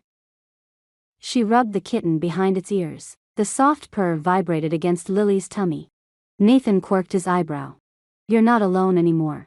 Let's lessen your load. That's what I'm here for. Still captivated by his smile, Lily spoke without filtering her words. You have a great smile.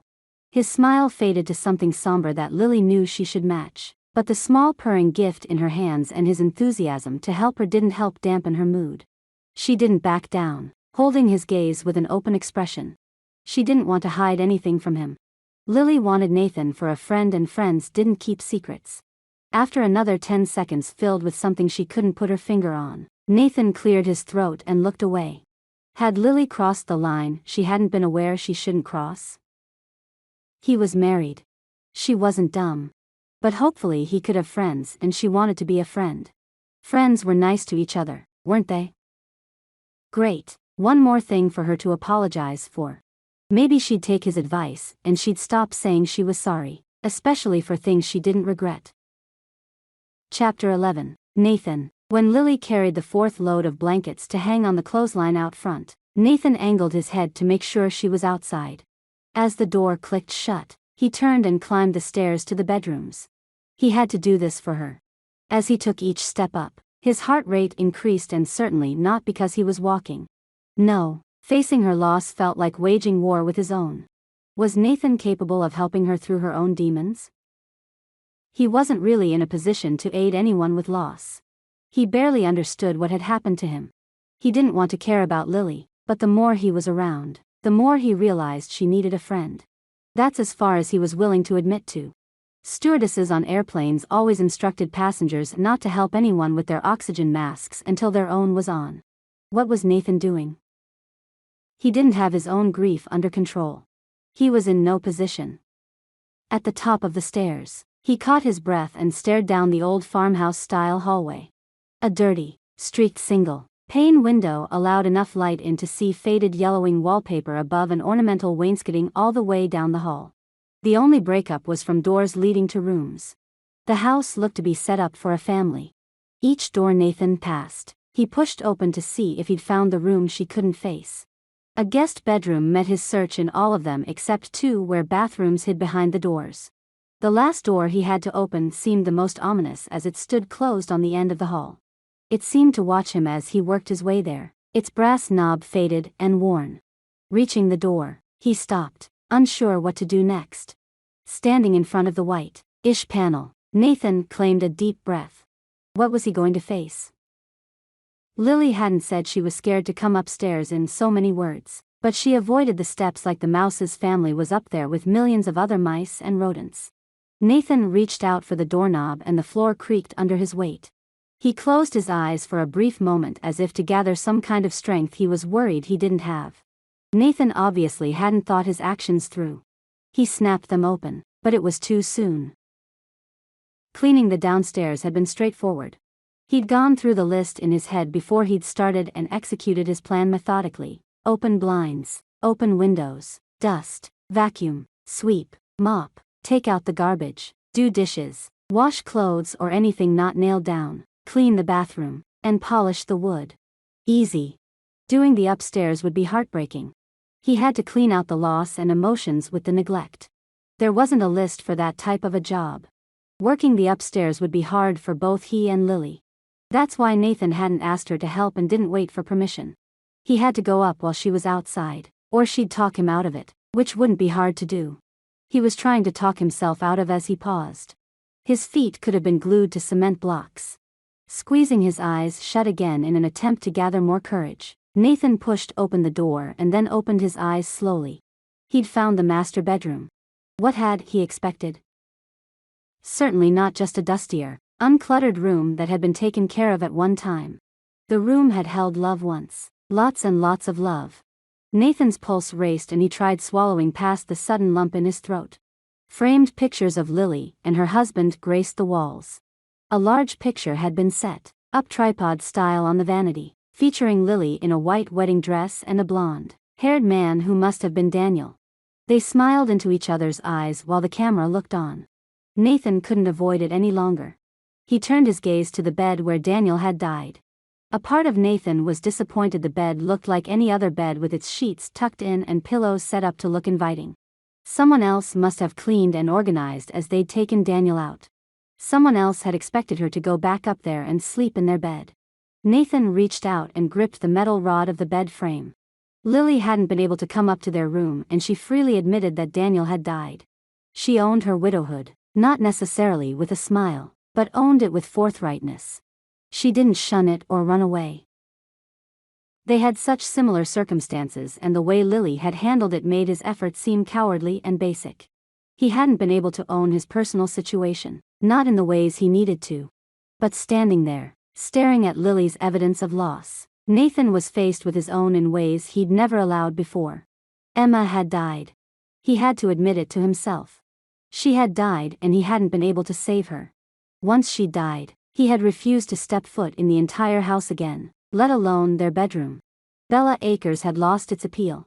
He didn't want that place to be his home. He didn't want to live where all of his dreams and hopes had died with his wife. She'd always hated that she couldn't have children, that she couldn't give him babies to fill that house with, to run with, play with. But Nathan had her. He'd wanted kids, too, but he wouldn't trade life with her for anything. Why was he still alive and not her? Why hadn't he been taken? He had tried bargaining with whatever being had control over that, but the trade had never been made. She'd loved life.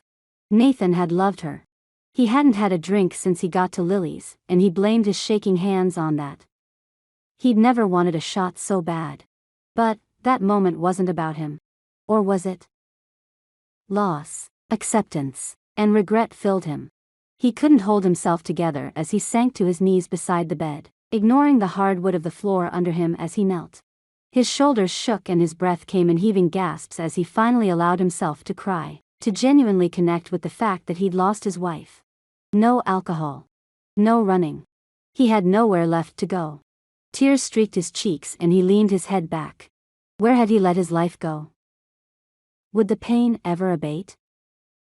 Chapter 12. Lily. The door snapped shut softly behind Lily as she returned from hanging the blankets.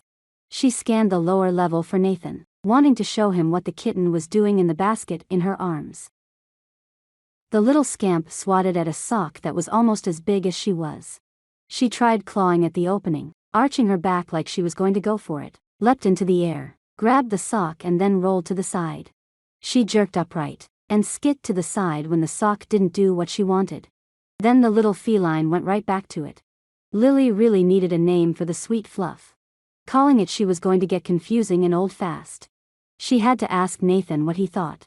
The kitten was partly his and she didn't want to name it something he hated. She also wasn't sure how she felt about worrying what he thought so soon after meeting him. Conflicting emotions warred within her when she thought of him and that didn't do good things for her hormonal heart. Yeah, she was going to blame anything she felt on her hormones. Looking for Nathan, she scanned the living room, but Nathan was nowhere in sight. Lily shot a fast glance toward the stairs. He'd probably gone up there. He'd been circling the lower step since they had finished the main floor. Having someone to push her and work alongside her had made the overwhelming chore of cleaning into a simple task that just needed to be done instead of the insurmountable workload she'd avoided for so long. Nathan disappearing upstairs was like cold water on her attempts to dodge reality. As much as she accepted Daniel's death, she couldn't face the despair and loneliness his illness had left her with. How much he'd hurt and how she'd had to sit idly by his side while he suffered. Lily couldn't go upstairs yet. She wasn't ready. She couldn't do it. Instead, she set the basket on the floor outside the laundry room to the left of the kitchen and moved easily around the floor. She couldn't believe the difference Nathan had wrought since coming in that morning. She could see the carpet and linoleum. That in itself was cause for celebration. But he'd gone through everything, top to bottom, polishing, cleaning, rearranging, organizing, anything that ended in an ing. The kitten had played about their feet at some points, and at other times she'd been curled up sleeping on the back of the couch, eyeing them every once in a while, when they'd pass by. When Nathan had climbed onto a chair and taken down the light covers from the living room and the kitchen and washed them by hand, Lily knew he was serious about turning the home around. Vacuuming had been her job, and she'd finished by using her carpet cleaner. She'd put towels down on the floor to walk on until the floor dried. She still planned on sleeping on the couch that night, but at least she could access the whole couch, and maybe she could even stretch out. A long while passed and Lily sat on the couch, laughing as the kitten pounced on her finger. Nathan suddenly was there, standing at the end of the couch with his arms full of blankets and linens. He grinned, his eyes puffy. "We have more blankets to wash. Are you up for it?" Lily stood and approached him, ready to take the blankets from him. The faded scent of her dead husband mixed with dust wafted over her. She froze, lifting her hands up, and then backed away from Nathan, her eyes wide. "I'm sorry. I can't." Awareness for her situation widened Nathan's gaze, and he backed up immediately. He shook his head. "You don't need to. I'll do it." Eternal sadness darkened his eyes. "I'm sorry for your loss." Empty words. "I know, but I do mean them." Lily wrinkled her nose. "From you they aren't empty." "Thank you." He was a married man. No matter how much he ran from his wife or how much he helped Lily clean or confront her pain, he was still married. Lily wasn't the type of woman to chase a married man. She waved her hand at the sparkling room and inclined her head. "Even more worthless words. Thank you for all you've done." "I can't." She closed her mouth on the choked words. She didn't have a way to adequately thank him for everything he'd done. The weight was off her back and shoulders from her chore list being finished. He'd helped her inordinately, and she wasn't going to complain about any of it. "Not worthless from you." He grinned and then laughed out loud, pointing toward the wall just past Lily on the floor. "Looks like your cat found a new place to sleep." Lily half turned, a smile growing as she faced the kitten's slowly lowering eyelids and ears laid back. The small thing had fit itself into a pair of Lily's tennis shoes. The only thing they could see was her sleeping head. Lily smiled. Things felt normal long enough to get some rest. "What do you think about naming her Scamp?" It was a masculine name, but the cat was sassy as all get out, and every time Lily considered her, she watched her scamp around. Nathan perused the cat as he considered the name. After a moment, he glanced at Lily. "I think it's perfect." Lily ignored the thought running through her head that Nathan was the perfect one. Chapter 13. Nathan. The more Nathan cleaned Lily's house, the lighter the weight in his chest felt. Emptying the bedrooms of their linens and rugs was like purging something inside him, and not just the master bedroom. He emptied them all, as if he was on some kind of rampage that would salvage the human race. Kicking the pile of blankets and sheets to the top of the stairs, Nathan turned back to the rooms. Starting on the first one to the left, he pulled the mattress from its frame and set it on its side. Opening the window in the room, he left it to air out. Dusting would come next, but first, there was a mustiness to the upstairs, as if the air hadn't been stirred for a long time. Tackling each room in turn, Nathan was relieved to finish the master in quick succession. With all of the doors open and the windows ajar, things already smelled fresher. He studied the main room. How would he make it better, if it were him? Short of burning down the house and starting over, the only thing he could think of was to change it. The layout, the furniture, everything. There was plenty of furniture spread throughout the upstairs. He moved things around, trying not to scrape the old hardwood floor with the legs of dressers or nightstands. Changing things around took the better part of the afternoon, but when he was done, there was no way to imagine there had been a dying man in the master or any of the other rooms. Nathan hung the wedding photo on the wall with the rest, displaying them in a different pattern, but unwilling to remove them from that part of the house. She didn't know it, but Lily was going to want to see them at their happy times sooner than she knew. If only he had some pictures of Emma and him. He didn't have many, and the ones he had were still at Bella Acres. Emma didn't like pictures taken because she was sick most of the time, but Nathan still wished he had something to remember her by instead of his memories. Lately, the only memories he had were of her in the hospitals, all the clinics, on the couch in the front room at Bella Acres. She'd been so frail and he'd just wanted to hold her, but he'd worked too hard, determined to make her better, fix her. The only one he needed to fix was him. Anytime his thoughts turned toward Emma, he jerked them back to the focus of the rooms. He had to organize everything perfectly for Lily. She deserved that. She deserved to have full access to her home. She was going to have a child soon. When Nathan finished, the entire upper floor looked nothing like when he'd begun. As he inventoried everything he'd done, worry flooded over him. What if she didn't want things changed? He hadn't meant to upset her or make things worse. As if thinking about her feelings triggered her, Lily called up the stairs. "Nathan? It's time to eat." "Okay, just a second." He glanced back through the rooms. As he walked closer to the stairs, he caught a whiff of a savory aroma. One thing he could say about Lily, she could definitely cook. Bending to pick up the blankets, he paused before going down. Lily was the sweetest thing, slightly timid but with a streak of stubbornness and fight in her. Nathan caught a glimpse of every now and again. He had to get straight in his head that she was just a friend. He genuinely liked her, could care for her, but not in the way she was starting to look at him. His heart wasn't available. If they'd met under different circumstances, before he'd given his heart away, maybe, but that meant Emma wouldn't have been in his life, and, for Nathan, that wasn't an option to even imagine. At the bottom of the stairs, he turned to drop the load of blankets and sheets in the laundry room. He'd already dealt with the ones from the master. Lily shouldn't have any problems with the other ones. Nathan would check with her to make sure she'd be okay working with them. Clean. The living room looked vastly different than it had before. Lily waited for him at the modest table, leaving him the seat in the head of the house position. He claimed the spot, scraping the seat forward as he scooted close to access his dish better. She'd placed a bowl of steaming stew beside a plate of buttery rolls. "This looks delicious, Lily, thank you." Picking up his spoon, Nathan pushed a potato chunk around the thick gravy, like broth. She had to be wondering what he'd been doing upstairs for so long. He shifted on his seat and then glanced up at her. I hope it's okay.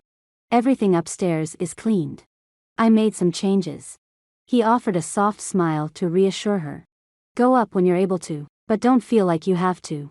I can close the windows before I go outside." Lily spoke quietly, her eyes downcast as she considered what he said. "Thank you. I'm not sure I'm ready for that yet." "I understand." Nathan never wanted to return to Bella Acres. He understood how she felt and where she was coming from. He wouldn't push her to do something he himself couldn't face. They fell into a comfortable silence as they ate, both wrapped in their own thoughts. After a moment, as Nathan tore apart his second roll, Lily's soft voice startled him.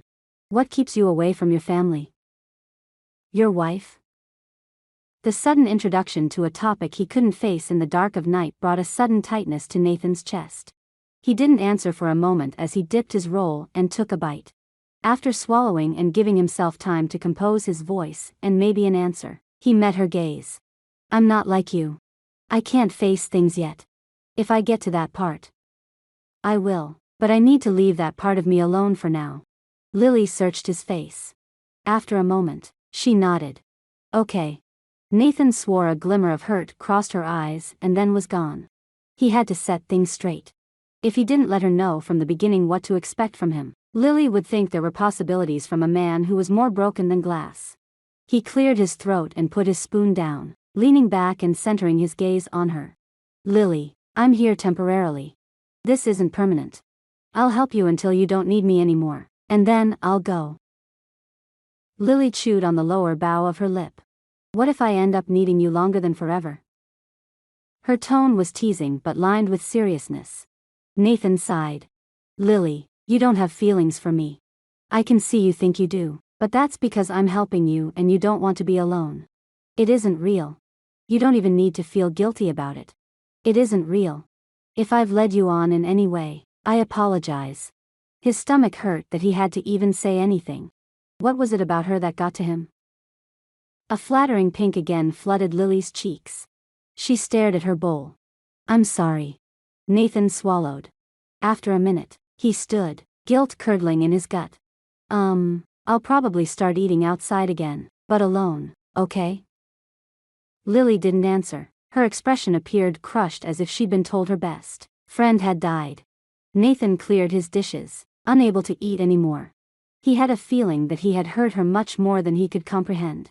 He hadn't meant to do so, but if he hadn't been honest up front, she would end up hurting more later. With a baby on the way, Nathan didn't want to take advantage of her fragile emotions. Nathan knew she was hurt, but could he afford to care? Chapter 14. Lily. Nathan walked out and Lily stared at her bowl. What had just happened? She stared unseeing at the oblong shape of a sliced carrot chunk hiding behind the triangular shape of a cut potato. Going over her behavior and the words she'd said over the last couple days, Lily had a hard time finding any examples of when she could have been acting lovesick. For all intents and purposes, she thought she was just being friendly. Sure, there had been moments when flirting could have defined her actions, but she could say the same about him. Even so, flirting didn't spell out lovesick or romance. A righteous anger built inside her. She hadn't done anything to give the impression that she had a thing for him. PSSH. As it was, she barely noticed he was gone minus. She stopped herself from furthering her lie. Bracing her elbow on the table, Lily leaned her forehead on her hand. When Nathan had left, his absence had left a void in the house. Lily wouldn't deny that. She wasn't sure that meant she had feelings for him or whatever he'd accused her of having. Liking him was certainly an option, but did she actually feel something for him? She wasn't sure she'd known him long enough to say one way or the other definitively. No. It didn't matter anyway. It wasn't possible. She wasn't done grieving Daniel. Until she was able to move on from the utter devastation the loss of her husband had left behind, she wouldn't be able to have feelings for anyone. Even if anyone turned out to be broad-shouldered, spilled into jeans, good-looking, and hard-working. She hadn't moved on from Daniel's death, yet. It wasn't possible. Doubt filled her chest. Had she moved on and she wasn't aware of it? She couldn't go upstairs after all this time. If she did, she would break down and she wasn't sure she would recover. Sitting at the kitchen table, with everything different, she had to consider the possibility that maybe she had grieved enough and was actually coming up to the acceptance stage of grief. How could she prove she was still grieving? After a moment, she lifted her head and stared at the bottom of the steps. She was going to have to force herself to face the upstairs, ready or not. Hefting her stomach all over the place was getting tiring. She'd had an exhausting day with Nathan. If she cried, she would be able to attribute some of her tears to fatigue, but not all of them. She slowly trudged across the newly cleaned living room, unfettered by piles of laundry, bags of items, and dirty dishes she hadn't taken care of. She was grateful she could move freely about her home. As part of the cleaning, Nathan had set the mousetraps out of the way where Lily and the cat wouldn't accidentally come into contact with them. The small kitten had gotten herself tangled up in the yarn or something. Lily hadn't seen her in a little while, which was fine since she was probably exploring and Lily wasn't interested in an audience to her grief or a reason not to go up. At the bottom of the stairs, she glanced back at the table. She could go back.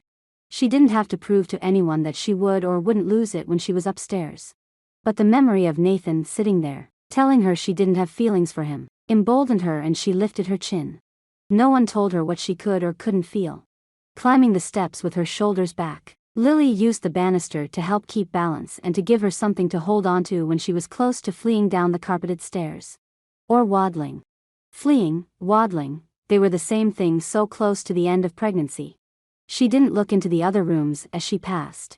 Lily didn't know if she was going to be able to survive the main room, let alone the rooms she hadn't set up for family to visit or as a nursery for Daniel's child. She hadn't even prepared very much for the baby because she couldn't really fathom that she was having one. Not alone. Not by herself. She reached the door at the end of the hallway, staring at the rectangle with an emptiness in her heart. Leaning her forehead on the panel, she closed her eyes. The grains rubbed her skin as she moved from side to side. Daniel, he wasn't in that room, but she didn't want to go inside and see everywhere he wasn't. She could still turn back. She didn't have to go inside. Lily even straightened up and turned from the room. But Nathan's accusation rang through her mind. She couldn't honestly tell Nathan she couldn't have feelings for him unless she had proof that she wasn't over her husband. Taking a deep breath, she pushed the door open and froze.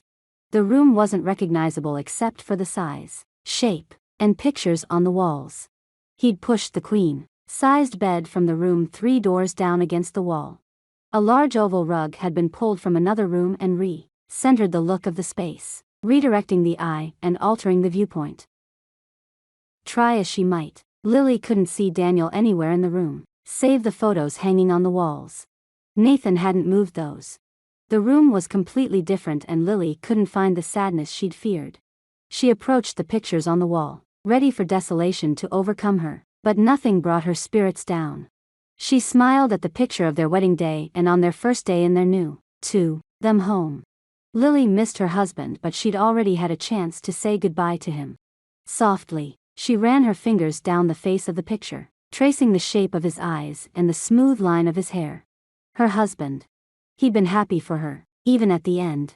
He'd tried so hard to make sure she didn't doubt his love for her. He wanted to work so much, but... Lily shook her head, looking toward her toes. I'm trying to keep our home, Daniel. I'm trying. If you sent me Nathan, thank you. I don't want to do this alone. I can't have you and I finally accept that. I'm not sure how I feel about him, but I do know I'm ready to face my future with our child. She leaned close, as if to tell the smiling man in the pictures a secret. I love you and I miss you so much. Gratitude welled in her chest. She'd been given a gift, but she might not have needed it. Grieving for Daniel would be an ongoing battle, but at least she wasn't faced with the denial she'd fought with for so long. And a small part of her could say goodbye and move on without guilt. Lily had to tell Nathan not to worry. She was still grieving for Daniel, would probably always grieve for him, but she wasn't going to throw herself at Nathan. With a smile on her lips, she turned, carefully making her way outside and crossing the driveway to the barn. She climbed the steps, finding him on the couch and staring up at the ceiling. The barn was quiet with just a whisper of sound carrying through the seams in the wall planks as the wind worked its way through. She almost needed more courage to talk to the living than the dead. Nathan? Lily bit her lip, squashing down her nervousness. She had no reason to feel out of place. She had no reason to worry. Nathan was the one who was feeling like things were weird. Lily hadn't done anything to make him feel that way. Nathan sat up, pushing on the bridge of his nose. He didn't reach for his hat where it sat on the table. We don't need to do this. He sighed, the sound long and exasperated. Her anger returned. Lily lifted her chin, stepping more fully into the apartment. Thank you for doing what you did. You helped me a lot. I'll quit bugging you. But, for the record, there's nothing between us but friendship. She leaned closer to him, meeting his gaze with hers. Can you handle that? Or are you determined to be alone? Considering her, Nathan nodded tightly, his eyes masked with some unfathomable emotion she couldn't pinpoint. I can be friends. But... Holding up her hand, Lily shook her head. No. That's all I wanted. I'll see you in the morning for breakfast. Inside. She arched her eyebrow at him in challenge, effectively negating everything he'd declared in the kitchen. She felt lighter in foot as she walked across the grass. No one was going to tell her how to feel or how not to feel. Standing up for herself was worth it. Hunger returned and she reheated her stew in the microwave before reclaiming her seat. As she picked up the spoon again, the baby moved with a jerk. She placed her palm over the spot and smiled softly. Things didn't look quite so bleak. She had faced the fear of her grief and realized she had already gotten past the acceptance stage of losing her husband. She'd had time to say goodbye while he was alive. Moving on would take learning how to cope by herself. She could do that. She didn't need to rely on anyone. Nathan was only helping her. Temporarily. She didn't need permanent, she needed doable. Doable she could handle. Chapter 15. Nathan. Nathan didn't think he'd be able to be comfortable around Lily after the adamant way he'd accused her of having feelings that were apparently unfounded. His own shame split into his confidence and left a shard in his chest. She'd left a non-negotiable demand that he join her for breakfast the next morning. How was he supposed to when he couldn't sleep because he was worried about what he'd done to the easy relationship they'd had? Yes, it was his fault. He wasn't stupid or egotistical, but oftentimes he was so wrapped up in his own realities and problems. He forgot other people didn't have the same perception he did. He'd accused Lily of the things he feared, instead of just keeping his opinions to himself. But the next morning at breakfast Lily acted like it had never happened, except for a more open smile and easier way of talking. Nathan found himself getting more comfortable, too. He wiped his mouth with the napkin she provided and cleared the dishes. I'm going to start fixing things around the property. Do you need anything in here done first? After he demanded that there be nothing between them, he was irritated to find out he hoped she had something for him to do inside to be closer to her sunny disposition for a little while longer. She shook her head and placed her hand on her round stomach. Thanks, I think I'm going to start nesting today. I've avoided it, but I can now. Her face glowed and Nathan hoped he had contributed to her happiness. She seemed calmer, less stressed. Nathan envied her that. All right, that sounds good. I'm going to work outside. Let me know if you need anything. He nodded, putting his hat on and leaving out the door. Breathing easier, he realized he actually did like Lily and he had worried things would be too uncomfortable between them after he acted on assumptions. Another positive in Lily's favor that she hadn't reacted to his overreaction. Filling his days, Nathan worked on the truck which needed an in-depth service, the lawn mower which had a fuel injection problem, as well as a tractor he'd found hiding in the barn under an oily tarp. He fixed the back roof of the house, siding on the barn and the chicken coop which wasn't in use. He used the fixed tractor to pull in more wood to stack and was in the middle of taking a break 2 weeks later when Lily brought out iced tea and light lemony cookies Nathan couldn't help eating 6 of. You've done so much. Thank you, Nathan. Lily looked around. Her stomach had visibly dropped from being higher on her waist to closer to her hips. She pressed her hand to the small of her back as she turned. Fully pregnant, she cut a striking figure. Her long dark hair shined in the sun and her full, lashed eyes seemed to see right through him. But her lips turned down as she rubbed the spot on her back between her hips. Are you feeling okay? Nathan motioned toward the chair he'd moved out under the willow tree off to the side of the barn. The shade was welcome and she liked to comment on the branches as they swayed in the winds. She wrinkled the cute curve of her nose and shook her head slightly. No, thanks. It hurts to sit and stand and lay down. She laughed, rolling her eyes. I'm not sure what wouldn't hurt. I like walking which feels better, but not in this heat. She motioned toward the coop. I saw you fix that. Maybe I should get some chickens. She glanced at him shyly and he knew what she was asking without asking. Would he be around to help her? Was that a decision he wanted to make with her? In the distance a horse's whinny carried to them. Nathan pointed toward the sound, chewing his latest bite of what might be his 8th cookie and wiped at his mouth with the back of his hand. What's that way? Lily faced the direction he pointed, shading her eyes with her hand. That's the horse pasture I was telling you about. We have a lot of land here, and it's one way Daniel was trying to make money on what we weren't using right away. Yeah, I remember you mentioned something about it. He smiled sheepishly. I probably wasn't paying that close attention. Lily laughed, turning her gaze toward him. That's how I pay the bills. I don't work. Can't. So, I cut back on bills and live on renting out the back 40 to be farmers and boarding horses.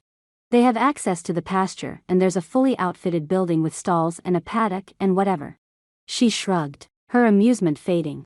They have been in charge of their own care, and it's worked great so far, but I'll probably lose them soon. The boarders keep bugging me to increase the rate and include care of the horses, but I can't do it. Other boarders love the location but are only interested in services provided, too. Nathan considered the opportunity landing in his lap. He was friends with the landowner. He could work with horses again and not have the cost as his responsibility. He could have some meaning, some purpose, and maybe he could help Lily out more. He shrugged, reaching for another cookie. I'm good with horses. He lifted the white and yellow disc in the air and eyed her. This is going to go right to my waist. I'll look like you, except not as beautiful. He cast his eyes down to his lap as he realized what he'd said. Hopefully, she'd ignore it and not make more out of it than it was. But Nathan knew better. Lily didn't make mountains out of molehills. That was Nathan's job. Lily shook her head, gracefully ignoring his comment. You're welcome to check it out. It's barely making ends meet as it is. If you were interested in staying longer, I'd be happy to split income with you. She studied him, curious as to what he would choose. Nathan stood, brushing the powdered sugar from his hand onto his pants. You must need me more than I thought. He winked and held out his hand for her to shake. Let's get this ranch working right.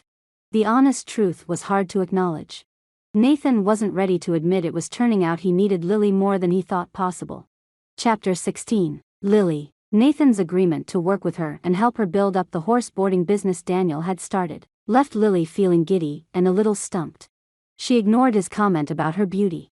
He was a dynamic she didn't want to dwell on. He'd already stated very plainly that he wasn't interested. Reading more into anything he said was just playing roulette with her heart. She couldn't stop asking herself where had Nathan come from. She hadn't taken the time to really stop and ask herself if she knew what she was doing. Wasn't it obvious she had no idea? She'd read somewhere not to make big decisions or rash choices when you're pregnant. Hormones that drove your body could also mess with the rational aspects of your brain. Lily knew that was true. She'd brought a man onto her property and knew nothing about him. Something was wrong with her. Whipping the ranch into place hadn't taken Nathan long. He'd relieved the load she'd been left to bear, and as she returned to the house, she couldn't help wondering if Daniel had sent him to her. That possibility didn't seem out of left field. Not when she'd been so desperate for help. She hadn't known what to do, and then there was Nathan, pulling her back from the edge. She wouldn't put it past her dead husband to watch over her and their child from the afterlife, if there was such a thing. But sending a man like Nathan? He seemed too good to be true, which made her question everything about him. Lily claimed a seat on the couch, stretching out to take some pressure off her hips and knees. She was ready to be done being pregnant. The baby pressed up on her lungs and down on her bladder, like all the time. She couldn't decide if she wanted to pee or breathe or both. She raised her arms above her head and rested them beside her ears. Opening more room in her torso, she stared toward her feet. As usual, her thoughts returned to Nathan. He was never far from her mind. What kind of a guy couldn't be around family that obviously wanted him around? She couldn't figure out why he didn't want to see his wife or why he wanted to run. Lily needed to make dinner, but she just needed a few more minutes to breathe and relax. That's all she needed. A sudden cramping started in the lower part of her abdomen, working its way up the sides of her round belly and then down over the entire front. The growing tightness made her bring her arms down. Had she done something wrong? Maybe the stress of the last few months had gotten to her. Lying there, she watched her stomach for another pain, but nothing happened for 10 minutes. She sat up carefully, then grimaced at the sudden recurrence of the pain. Her stomach tightened until it was tight like a rock. Breathing through the pain, Lily finally wished for another woman to talk with. She waddled carefully to the desk and pulled out the pregnancy book she'd bought herself. Thumbing through the index, she turned to the pages about cramping. Was she in labor? Using the questionnaire, she figured out if she was in labor. No, phew. According to the table, she was experiencing Braxton Hicks practice contractions that got the uterus ready for the act of labor. None of that made sense. Lily twisted her lips to the side and narrowed her eyes. Her doctor said to pay attention to the timing. If they got to within a couple minutes of each other and were constant, come in. She'd only had 2 and they weren't even that bad. Lily moved into the kitchen and pulled out dried pasta. A knock at the door pulled her attention. Nathan stuck his head through the door and grinned. Hey, that's a great paddock. Let's do this. There's enough stalls in there we can make a nice chunk of money. Lily pushed any growing worry about the cramping to the side. She grinned. That sounds great. I'll set up some interested parties that called me last fall and see if we can book some. Asking if Nathan was trustworthy was something that would have been appropriate at the beginning, when she'd climbed into the truck with him, or when he dropped her off and offered to help her. It was too late at that point, and anyway, Nathan had already proven he didn't have bad intentions toward her. Nathan ducked back and waved at her as he walked toward the rear of the house. Knowing Nathan like she was starting to, Lily had no doubt if she followed him, she'd find him headed toward the paddock. He'd probably clean it up and fix anything that wasn't perfect. She'd make some calls right away. Turning to the phone, she wiped her hands on the towel and glanced toward the window at the sound of a distant thunder roll. A storm would get her boarders faster than anything. Especially with the recent move, Inns down the road. Everyone wanted a farm, but not everyone had the setup ready to go. She ignored the next wave of tightness wrapping around her stomach to her lower back. Her body could practice all it wanted. She didn't have time to sit around while it figured out how to deliver a baby. Chapter 17. Nathan. At the paddock gate, Nathan rested his foot on the lowest rung of the fence. Everything with Lily had fallen into his lap. With some hard work he'd be able to help her and help himself succeed. He hadn't realized how much he needed something to work for. Not someone. Something. He'd had someone once and she would never be replaced. Nathan had never been able to think of a long future with her. Everything he had done had been centered around lasting another day, paying another bill, avoiding another utility from getting shut off, and kissing his wife one more time. Now, he couldn't believe he had his whole life to plan and prepare, and no one to focus his attentions on. Keeping platonic relationships in mind, Nathan could help Lily while figuring out what he wanted to do. Coming down the drive from the back road, a large Ford 3/4-ton pickup crawled down the gravel surface, towing a horse trailer behind it. The driver's slow speed suggested he was careful about the horses in back whose noses protruded from the barred windows in the front and sides. Varying shades of gray and white clouds rolled along behind the truck. There was a storm brewing and Nathan wasn't sure how well the barn would hold up, the one by the house. The horse shelter had no right being called a barn since it was closer to a boarding house for humans. With vinyl siding and electric heating, the horse stalls were almost more preferable than the rickety barn, except the barn was closer to Lily and he could protect her from a closer position. The truck lumbered closer, a man hanging out of the driver's window as he approached, tilting his hat forward with a nod. Dropping his foot, Nathan hooked his thumbs into the top of his pant pockets and narrowed his eyes in the shade of his hat's brim. The truck parked, allowing the driver out. Approaching Nathan, the man lifted his hand and hailed from beside his truck, walking the 50 yards to meet Nathan closer to the barn. Holding out his hand, Nathan studied the man as he got closer. There was something familiar about the newcomer's hazel eyes and reddish hair, but Nathan couldn't place it. Clasping Nathan's hand in his, the man smiled broadly. "Well, if it isn't Nate Rourke. I thought you looked like a guy I knew once. How the heck are ya?" He reached out and clapped his palm on Nathan's elbow, doubling the handshake as if they were lifelong friends. Nathan shook his head. "I'm sorry, The man released his hand and waved at the air, then patted his belly. "I've lost about 80 pounds. Changes a man. Don't worry about it. Brian Leeson. We went to school together. I was at your wedding." His eyes softened. "How is she?" "I've been gone a while. Just got a call from Lily. She was opening up the boarding to include feed and care, and I had to get down here before anyone else." Leeson. Nathan couldn't place Brian, but that didn't mean much. He'd lived in a blur after meeting Emma. Nothing else had mattered. But he did remember a chunkier kid with messed reddish hair with a congenial smile. Brian seemed a bit far from home, which proved how small Montana really was even for all its vastness. Brian thrust his thumb over his shoulder. "Are you working with Lily?" "She's a great lady. It was horrible what happened to her husband. Daniel was a nice guy. I've been gone for a few months. The missus and I are going to redo the barn and, of course, the kitchen. This couldn't have come at a better time." The man's easy manner of speaking soothed the panic in Nathan's chest. He didn't know what to say. Thankfully, Brian hadn't asked about Emma outright, at least in a way that would make Nathan answer. "Let's take a look, shall we?"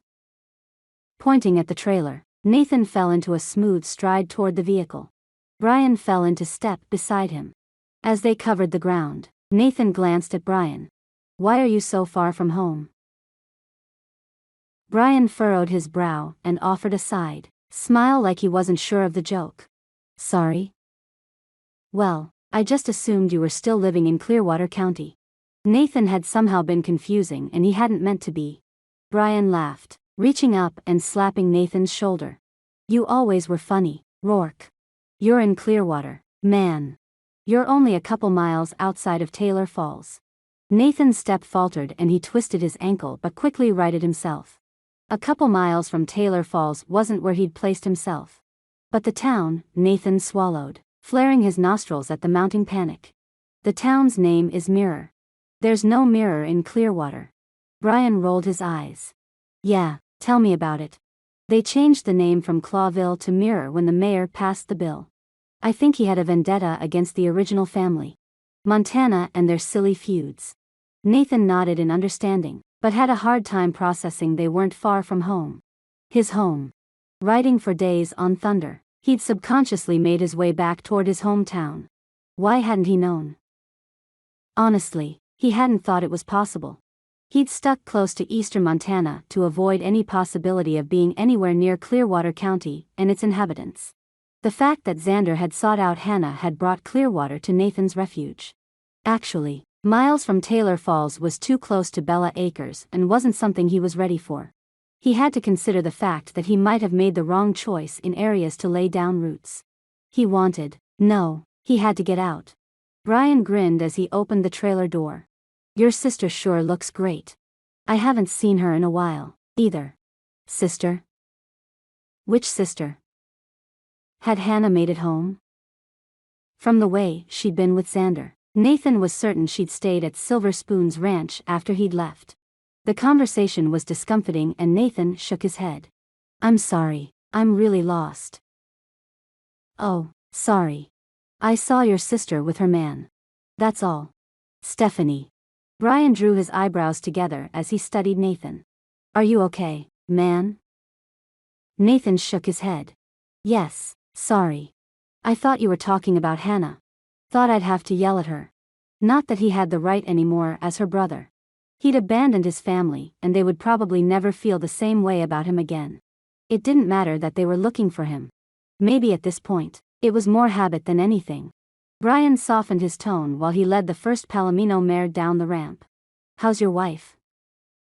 And there was the question, the one Nathan had been dreading. Nathan stilled. After a brief pause, he took the horse by the reins and walked her slowly toward the barn. The scuff of his boots and the hooves on the rocks filled the space his lack of reply left. He hadn't been able to voice her loss. Not when he was sober. Not when he was so close to home. Brian had to know, unless of course he was the new owner down the road and he'd been gone longer than just a few months. Brian followed him into the barn with a light brown mare, waiting for Nathan's answer. He had to reply. Hadn't it been long enough? It had to be something he could recover from. Nathan had to be stronger than that. Lily said it like normal conversation. She was stronger than he was. No, that was enough hiding. Nathan cleared his throat, and for the first time in who knew how long, he spoke the words he swore could rip his heart in two. Emma, she's dead. She died a while back. Growling thunder rolled off in the distance and Brian's decidedly uncomfortable silence filled in the quiet after the announcement of the upcoming storm and Nathan's end of his world. They set up the stalls with oats and grains as well as water in the troughs without any additional words. Not for a long time that was fine by Nathan. They worked well together, caring for the horses and making sure they were secured for the storm. As they reconvened at the entrance, Brian shook Nathan's hand with a strong grip. His voice somber, he finally responded. I'm sorry for your loss. Nathan nodded tightly. You talked out the details with Lily? He couldn't wait to get off the topic of his loss. Yes, all paid up. I'm glad to be working with someone I know. I can't wait to tell Drake I saw you. Maybe he'll let me order some of that bison of his. Brian wiggled his eyebrows and stared up at the swirling, thick clouds. Looks like a storm. I'll come back and check in the morning.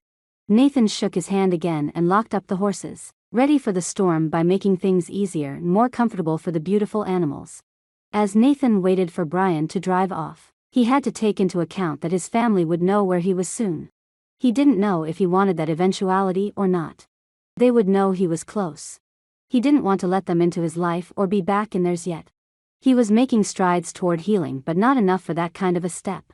Of course, as the wind tried to claim his hat and knock him to his feet, Nathan had to finally admit that he was broken, not destroyed.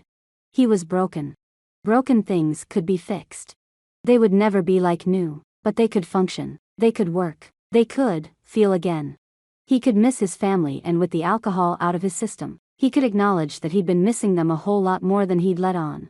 When he drank, he talked about them all the time. Sober, when he'd allowed himself to be, he'd worked to keep his anger in place. He wasn't ready for them to know, but it didn't matter. Brian was a talkative sort and ready or not, he was excited to talk to Drake. Drake. Emma's brother. Nathan avoided that train of thought. The question should be more along the lines of how soon would the Montana Trail start showing up on Lily's door.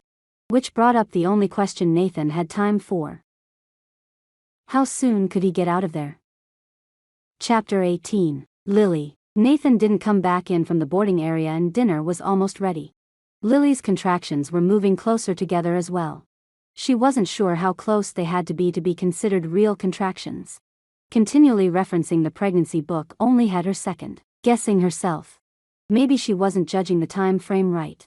Maybe the time started at the end of the cramps passing, or maybe from stop to start. She couldn't figure it out, and the more she focused on it, the more she was aware of the pain. She moved about the kitchen, putting the cooked chicken chunks into a bowl to douse with vinaigrette and Parmesan cheese to put on the Caesar salad. The kitten played about her feet, chasing Lily's toes like they were small mice, which brought a grin to Lily's face. If the cat was trying to capture them at this young age, she wouldn't have any problems when she was old enough and big enough to destroy them. Maybe destroy is a harsh word, but I would be fine if you were my little destroyer. Lily arched an eyebrow and then scooped the small cat up to look her squarely in her blue eyes. Yes, I love that. Scamp works, too, but I have to admit. Destroyer sounds fierce and might give you something to live up to. I'll call you D for short since you're not big enough for that large of a name. Or maybe, Scamp the Destroyer for your full name and I'll call you D. Yes, that works fine. Dee mewed and turned her small fluffy head to the side to watch her tail flipping in the air. Putting Dee carefully back to the tiled floor, Lily washed her hands and glanced out the window.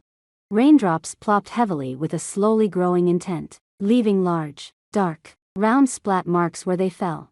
In less than a minute the drops turned to a downpour and the onslaught of water on the roof went from pittering to a loud rushing sound. Nathan would never hear her if she called out to him for dinner. She would have to go find him. Slipping into the simple sandals she kept by the door, Lily closed the door and left the kitten inside. Pausing under the overhang, she reached out, relieved to find the water wasn't as cold as she'd feared. That would make her mad dash to the barn easier to deal with. She glanced at her belly again, and snorted. There will be no mad dashing here. She stepped into the curtain of rain and immediately her hair pressed against her scalp and her shirt molded itself to her shoulders. Lovely. She walked as fast as she could, which wasn't fast considering every couple minutes her stomach would clench and pain would build in her back. She gritted her teeth and moved her hand in an arc in the air at waist level as she walked, like she was trying to find balance or something. Crossing the drive filling with growing puddles, Lily breathed in relief as she entered the barn. Thankfully, she didn't have to go any further. Honestly, she needed to sit down and rest, but she could do that once she got to Nathan's apartment. Hopefully he was back from the paddock by now. If not, Brian Leeson might have talked his ear off. Climbing the stairs took more energy than she thought, and at the top, she clung to the railing post exhausted and spent. Lily looked around for Nathan. Was he back yet?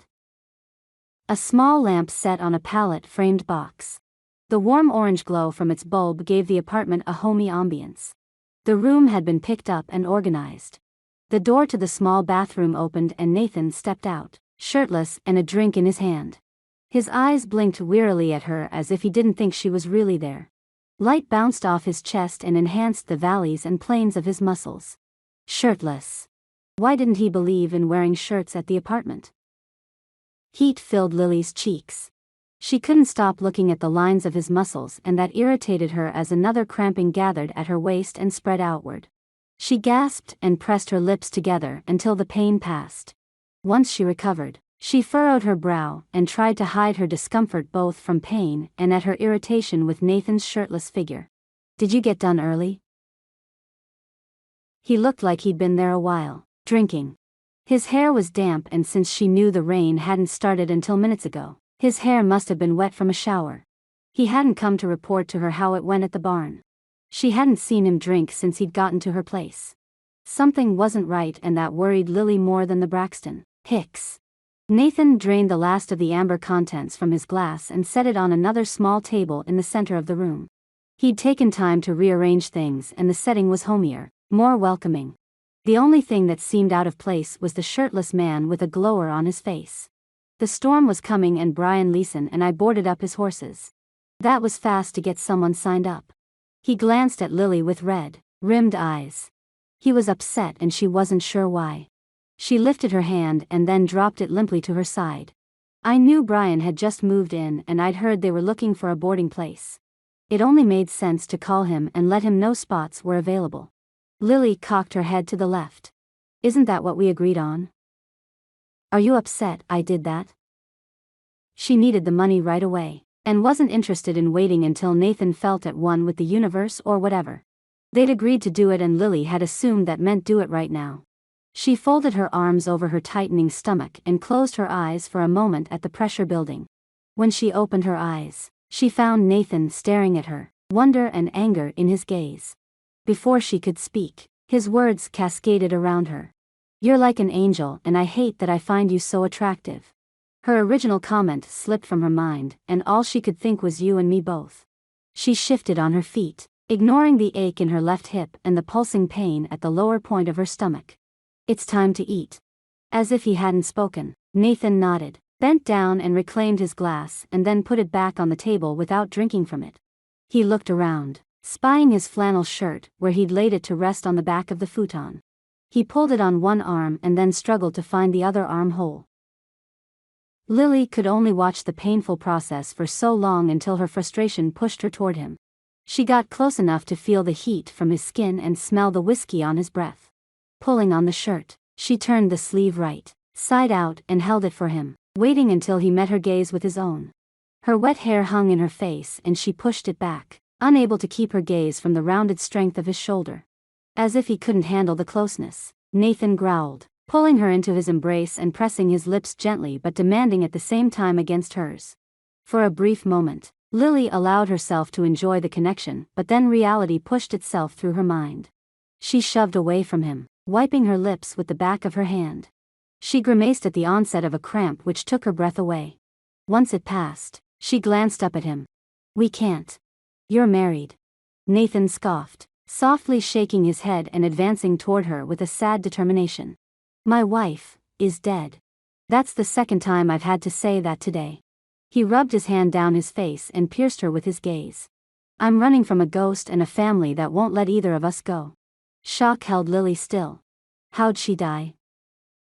Sadness darkened Nathan's blue eyes. Leukemia. She had it all her life. She died a few years ago and, you're the first time I haven't dwelled on her since. He blinked back tears. It's not painful around here, around you, and that brings on more guilt than I can handle.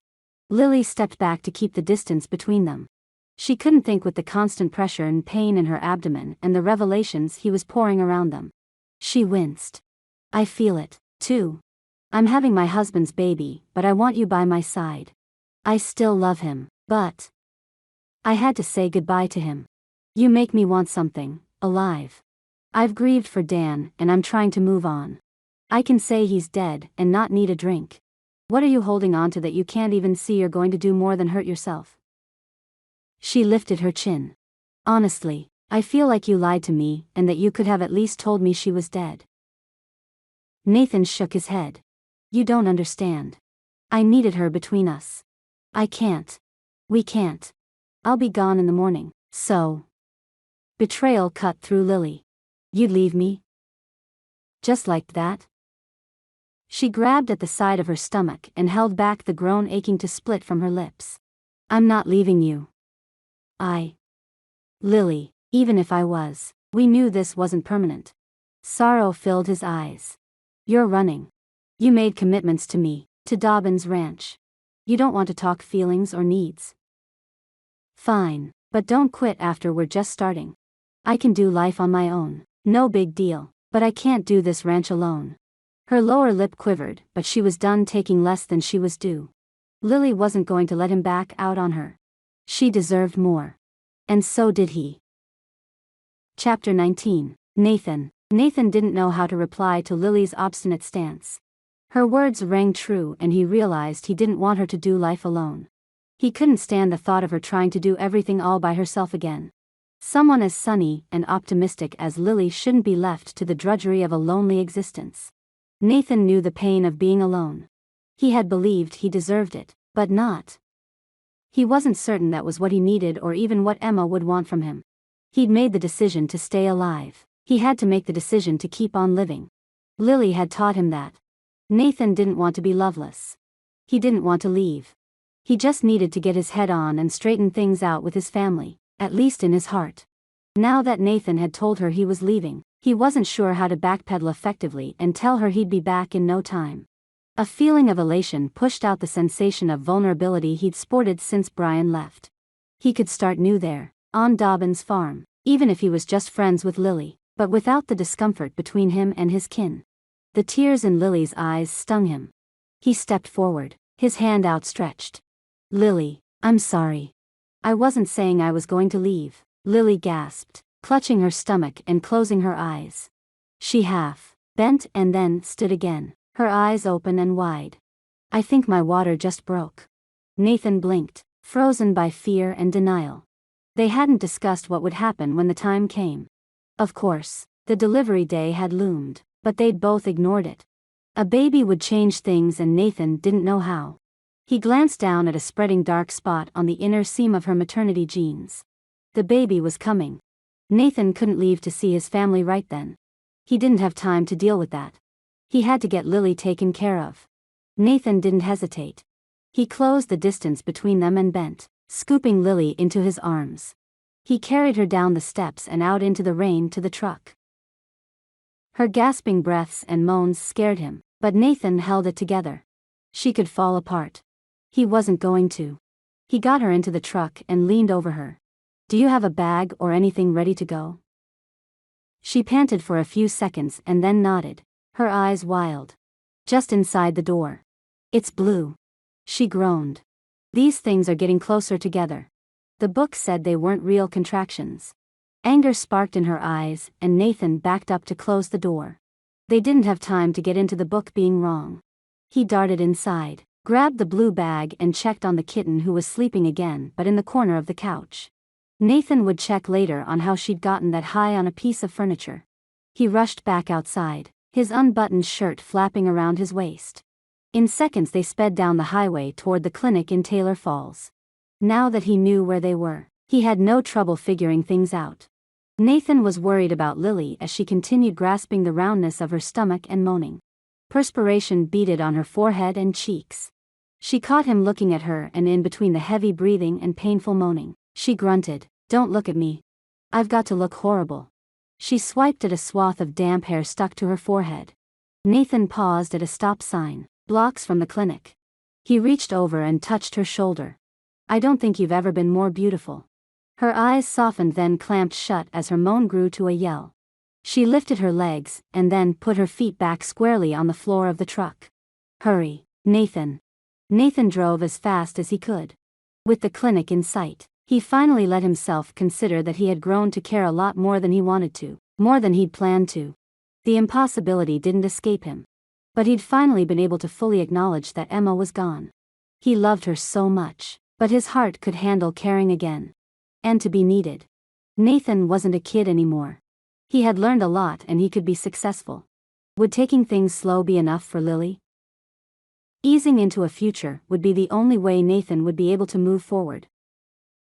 Chapter 20. Lily. Lily had gone from pregnant woman with nothing really working for her to a mother with so much hope and excitement as she stared at her son in her arms in just a matter of hours. Cradling her baby, she stared at his perfect features and ignored the niggling doubt always at the back of her mind. She was responsible for this little man. Taking care of him and raising him. The realization hadn't hit her until she sat in the clinic bed with the sheets and blankets snugged around her legs and his swaddled body resting in her hands and not in her stomach. A nurse poked her head in the door, a warm smile softening the lines of her face and the austere angle of the bun on her head. "How's it going in here?" "We're good, thanks. Have I had any visitors?" Lily tried not to look too hopeful. The only person who knew she was in there was Nathan, and he hadn't been allowed in the delivery room because he wasn't the father. "No, but if anyone does show up, I'll send them right in." The nurse tapped her fingers on the door and closed it softly behind her. Lily laid her head back, allowing the sadness in. Her little boy slept peacefully in her arms while she fought against her emotions for Nathan. He really had left, then. Not that she blamed him. What was he supposed to do? Lily didn't expect him to stick around just because she'd gone into labor.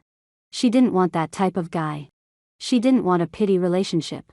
She'd have no respect for a man who stuck around because he felt bad for her. Did she want him to stick around, though? That was more of a statement than a question.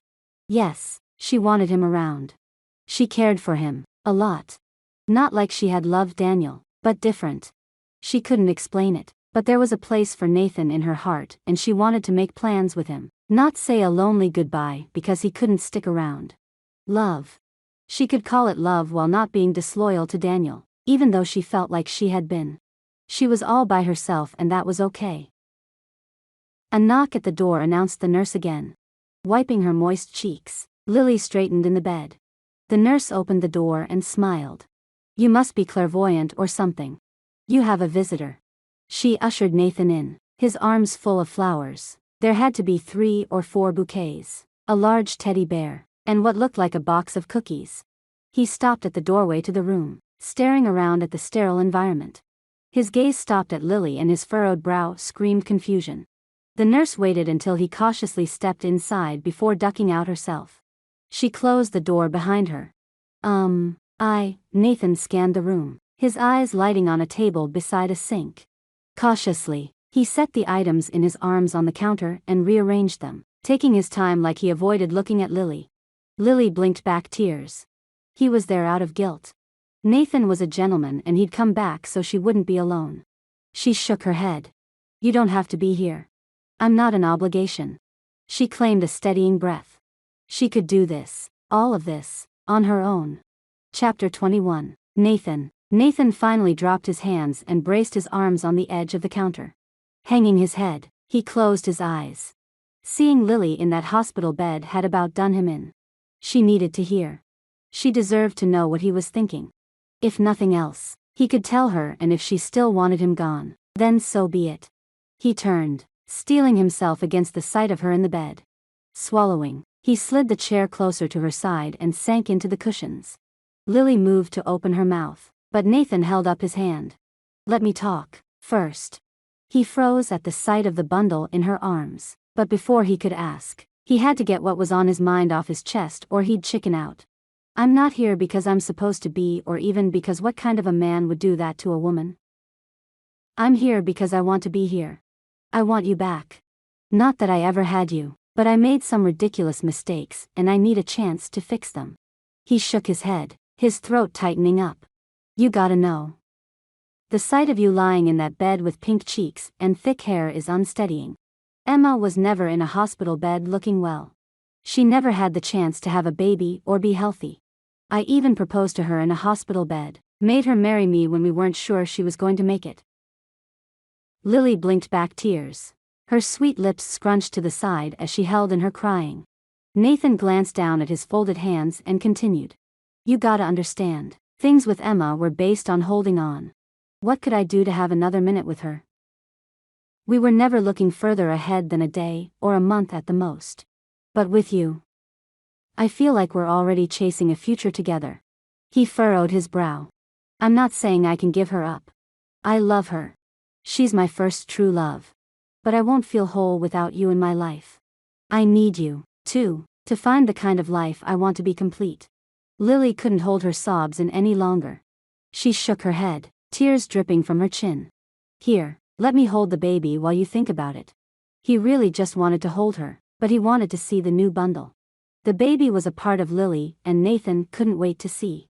A blue hat marked the child as a boy, and as Nathan shifted forward from his seat to take the baby from Lily, his eyes met hers. She nodded, all the promise for the future bright in her eyes. Nathan's arms snugged under the baby and he leaned across the child until their lips met, tenderly. The kiss didn't need to build in heat. All it needed to do was solidify what they wanted and what they were willing to make whole in the uncertainties around them. Settling back in the chair with the baby in his arms, Nathan carefully looked him over. What's his name? Daniel Nathan Dobbins. Lily's whispered answer brought Nathan's gaze up with a jerk. She'd included him in the honor of naming her son. Her answer stalled any other words for him as he stared down at the infant in his arms. I'm here for you, you know that, right? Nathan's voice was low, but he knew she heard him. Are you going to fix things with your family? Lily studied him, reaching up to take a drink of water from the cup sitting on the small table to the side of her bed. Her dark hair stood out starkly against the white of the hospital sheets. Silverish wallpaper stripes shined behind her, giving her a halo effect. Nathan raised his gaze to hers. Let's take it slow. I want to talk to them, but I'm not ready yet. I'll head that way, when I can. He had no doubt she would help him heal enough to go that far with his heart, but for right now, he had to cope with what he'd undertaken as it was. When he was ready. Right then, his chest was overflowing with possibilities and he didn't want to dwell on the past. With Lily anything was possible. Even rejoining the trails. Possible. He could handle possible. Chapter 22. Lily. Nathan was out at the paddock and little Danny should be waking from his nap any time. Although, Lily had been thinking that for the last hour. She loved watching him sleep and stood over him for a while, wishing he would wake up so she could cuddle him more. She couldn't be the only woman in the history of the world who loved her baby, but she certainly felt like she was the first one to ever have a baby she adored so much. He was perfect. A knock on the door pulled her from her second staring session in the last few minutes. Nathan's hands must be full. By then, he didn't have to knock and he knew it. Lily glanced back at the portable bassinet set up by the wall of the kitchen. She was able to see Danny from wherever she was in the house because Nathan had picked it up for her. She could take Danny outside into the shade, too, and work on something while enjoying the fresh air with the small bassinet. Smiling, Lily pulled open the door, a silly comment on her lips. But she didn't see Nathan waiting to come in. She pulled her body into the view of the door, blocking the blonde man from being able to see that she was alone and with a baby. He lifted his brown Stetson from his head and raised blue eyes up her form, but not in a creepy way, more like he was searching for information. Ma'am. I was told that Nate Rourke was working here. He glanced past her shoulder and then behind him before focusing again on her face. Is there any way you can validate that? Lily half nodded and opened her mouth to reply, when Nathan's low voice pulled the man's attention from her. Hello, Ryland. Nathan stepped onto the deck, his hands loose by his sides. If Nathan wasn't in a defensive stance, Lily had nothing to worry about. The summer heat was more obvious in the sun, so she stepped back, opening the door further. Why don't y'all come in and have some lemonade? It's warm out there. She eyed Nathan as if to challenge him to refuse. She didn't know who this Ryland was, but he'd come looking for Nathan, and the only people she was aware of looking for him was his family. Far be it from her to let him keep running. Yes, ma'am. Ryland stepped through the door, glancing back at Nathan as he stepped to the side to wait for Nathan to make the next move. Directing a soft gaze her way, Nathan stepped inside. He didn't seem rankled by the man's presence, more amused than anything. He motioned toward the table. Let's sit down, or Lily, here, we'll hover all day. Quiet, though, it looks like the baby is sleeping.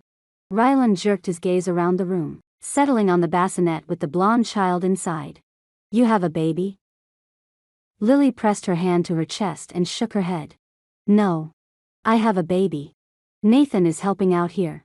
She peeked at him from under her lashes. They hadn't spoken of more commitment since they'd left the clinic and she'd come home to recover after having Danny. They'd just fallen into a routine and Nathan had worked on courting her from the barn. Nathan leaned back in the kitchen chair he usually took and folded his hands at waist level. Gazing at Lily, he kept his tone somber.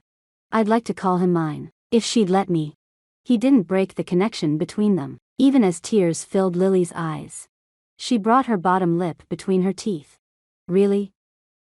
I didn't. Lily fluttered her hands at her sides, nervous about what to say or do. She glanced at Ryland, averting her eyes that he was witnessing something she hadn't been prepared for. Ryland hadn't taken his seat yet. He turned his hat over in his hands, grinning. After a second, he pulled the chair back quietly and sat, leaning forward on the table. I can see you're happy and trying to move on. Let me just get out what I came to say. I've practiced. He cleared his throat and arched an eyebrow. You have to know. The Montana trails haven't stopped looking for you, Nate. We need you. You might not need us and I understand, but it's getting to the point where we're all starting families and our get-togethers are better than old times. But they're not complete. They're always missing you. Nathan watched Ryland with nothing close to rancor on his face. He considered the man and then finally nodded, real slow. I appreciate you saying that, Ryland. I miss the trails.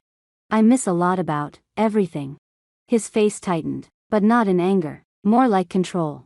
He leaned forward, bracing an elbow on his knee and staring intently at Ryland. I'm getting there, all right? I'm just not there yet.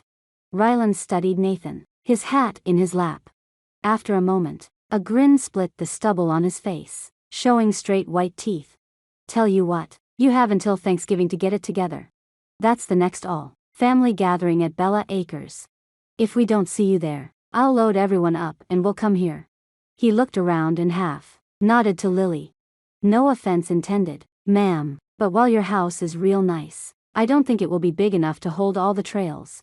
The trails? Lily arched an eyebrow and bent down to the now fussing baby. She had something to do with her hands and that relieved her immensely. Ryland answered her with a slow drawl. That's us. We're the Montana Trails. A bunch of cousins and a couple friends who made our own family. We struck out a while back, long while back, and Nate, here, was our leader, still is, and we got ranching jobs and then suddenly each of us started falling in love and finding our spots in life. But the trails, we always come back together and we won't be complete until we have Nate back with us. Nathan watched his cousin, a small smile on his lips. You've gotten bigger, man. It's been a long time. After a moment, Ryland patted the table and stood. I better get back to Bella Acres. I came to check on a horse, before I head back to the ranch. I'll be here for Thanksgiving. I'm expecting you there. He arched an eyebrow at Nathan and inclined his head toward Lily. It was nice to meet you. Nathan stood, reaching out and shaking Ryland's hand. But Ryland went further and stepped into Nathan's space, wrapping his arms around him. I've missed you. We all have. He clapped Nathan's back and stepped back, blinking his eyes as if to clear them. Oh, I wasn't sure if you were here or not, but Thunder made his way to the original owner's place and the guy called Xander and delivered him there, explained the whole thing. Hannah said she'd make sure he was at Bella Acres on Thanksgiving. Just so you have added incentive to show up. He winked, unaware of the relief he'd spread through Nathan. It had rankled him since he'd fallen off his horse, but even leaving a note at the bar hadn't left him feeling any more comforted. He would see his horse again, if he made it to Bella Acres. After leaving, Ryland left behind more questions than answers and a whole lot that Lily wanted to know, but decided not to pry about. She leaned down and sniffed Danny's hair, breathing in his baby goodness. She wasn't sure what to say. Nathan had just said he wanted Danny for his own, but did he know what that meant? The scraping of the chair on the linoleum drew her gaze up to Nathan.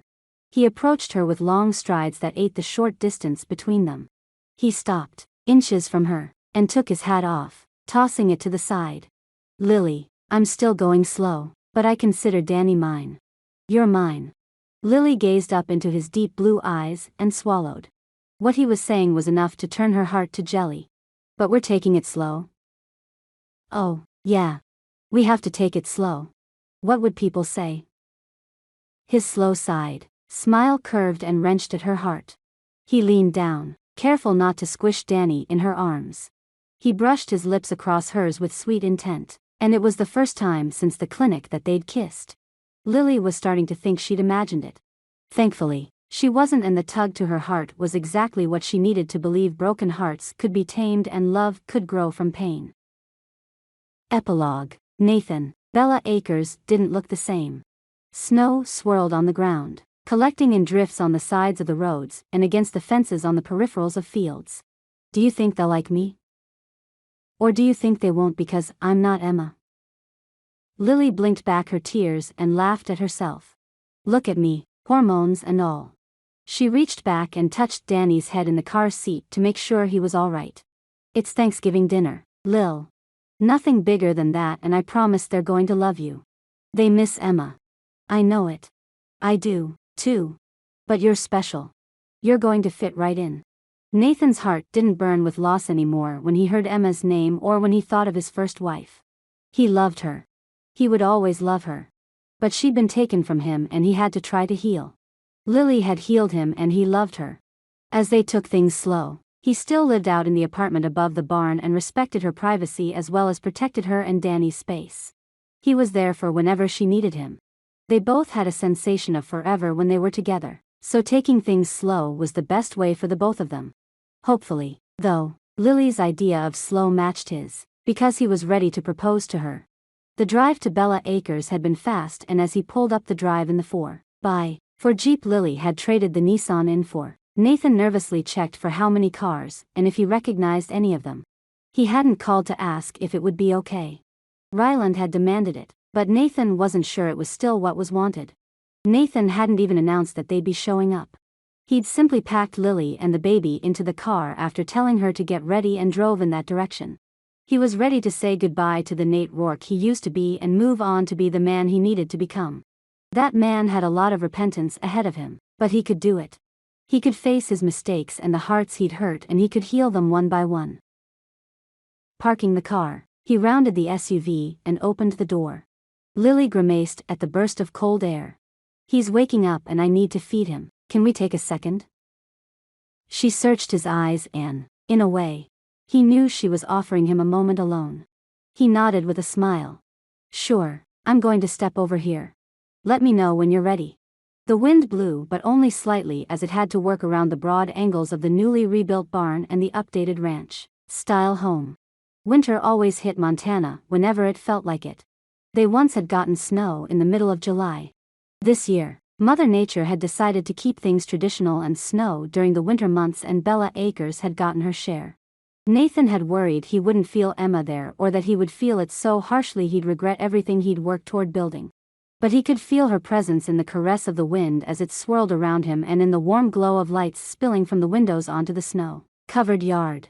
For the first time, Nathan felt like he could talk to her, and he was going to do it before he lost his chance. The wind softened as he spoke. "Emma, I love you. I always will. I need to let you go, though. I've been holding on for so long. I'm not sure who that Nate is anymore. The man I've become needs to be better, do better. I love you, but I need this. I love you. I wish there was a way you could send me a sign, because I need to know this is okay with you." He waited for a moment, his black leather duster protecting him from the wind. A twitter announced the arrival of the mountain bluebird before the bright blue of the feathers on the wings and silver, too, charcoal coloring of the back defined the bird as the female of its species. The bird swooped around, dancing in the wind before it landed carefully on the edge of the patio railing. The bird eyed Nathan, hopping a little to side and then hopping back. The mountain bluebird. Nathan stared at the small bird. The species migrated mid-October and wouldn't be caught out alone in the snow, let alone in a late November snowfall. The female didn't seem lost, just purposeful as it bounced back and forth on the wide railing. "Is this your yes? Is this okay? Your sign?" Nathan blinked back surprising tears of gratitude. She was out there and she'd thought of everything. After another minute of staring at Nathan, the bird flew off, unhindered by the weather. Another moment passed in which Nathan used the time to compose himself. Movement in the window suggested their presence was gaining attention, and he peered into the Jeep to check on Lily. She was burping Danny and motioned for him to go toward the front door. Could he do it by himself? "Are you coming?" he mouthed through the glass. Nathan didn't want to blast the baby with cold air, but he also didn't want to approach the house by himself. He was man enough to admit he wasn't that brave. Another few moments passed and Lily climbed from the car, Danny bundled in a blanket, and her coat resituated. She smiled as she shut the door behind her. "You really couldn't go without me?" "No, I kind of want to go back home." And it hit him. Bella Acres wasn't his home anymore. That truth made it easier to walk beside her to the steps and then onto the porch. He took a deep breath and looked at Lily with a questioning glance. He winced at her nod to go ahead and he knocked on the door. The door swung open before he could finish knocking and he stood face to face with an older version of his little sister, Stephanie. She'd grown into a beautiful woman who moved with grace and patience. Her stomach protruded from her like she'd swallowed a beach ball. Before Nathan could respond, her jaw dropped and she swung the door open further, revealing Hannah, Jareth, Kyle, and Ryland all standing there staring at him. Ryland winked and jerked his chin upward. Nathan swallowed the emotions he couldn't describe. Stephanie didn't wait for any words. She jumped up and down, or bounced anyway, screaming and hollering, which spurred Hannah into a squealing dance, and they rushed him with open arms, knocking him backward. His sisters wrapped him in a tight hug, the warmth easing away any fear that he wouldn't be welcome.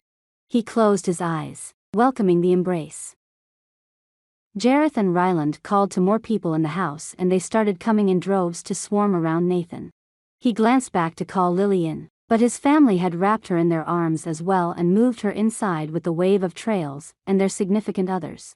Smiles, loud laughter and tears abounded as people wiped their cheeks over smiles so wide, their faces would be sore the next day. Nathan didn't know why he'd ever doubted his cousins or his sisters. They were a wild bunch, untamed by love or the wilds of Montana, but they were a loyal bunch, a familial pack that he was glad to be back in with. His heart was full as he studied each of them in turn. There were new ones added to the family, and he would spend the rest of his life getting to know them, erasing the bad name he'd given himself. Emma was a part of all of the family. They all missed her, and he'd turned around and abandoned them as well, hurting them with double the loss. He'd been so selfish, so worried about his own pain, he'd failed to look beyond himself at his family. Tears pricked his eyes as he raised his hands above his head. Everyone quieted as they watched him, waiting for something. Nathan nodded, slowly making sure he met the gaze of everyone in the room. When he spoke, his chest was tight and his throat constricted. "I'm so sorry for your loss. Emma was yours, too. You loved her and she was taken from you, and then I left you. I'm so sorry." He swallowed, and before he could say any more, or try to beg for forgiveness he wasn't sure he deserved, arms wrapped around him and the trails crowded him, crying and laughing and chattering as if he'd never left. His gaze met Drake's, who nodded, his features equally tight as they both acknowledged the other man's loss. They were bound by that connection, the love that they'd had for Emma, that she'd had for them. They were brothers and would always be so. Emma's death cemented them together. Overcome with love, Nathan raised his voice above the din. "I've missed you, Trails." The entire group laughed in agreement, glad to be complete, glad to have a chance as a full family again. Glancing around for Lily, Nathan blinked back tears as he realized she wasn't being left out as Stephanie and Hannah cooed at Danny and smiled and talked with Lily as if she were already one of them. His family. All of them. He was surrounded by love. Pure, Montana love, and he wouldn't trade any of them for anything. My dear reader, as I finish this book and the series of the Montana Trails, I'm crying and agonizing that I don't get to work with this family again, until I realize that I do. I have many series in Clearwater County, and they all intersect. In Mistletoe Matchmakers, we see a few of the Montana Trails, and I'm so excited for that.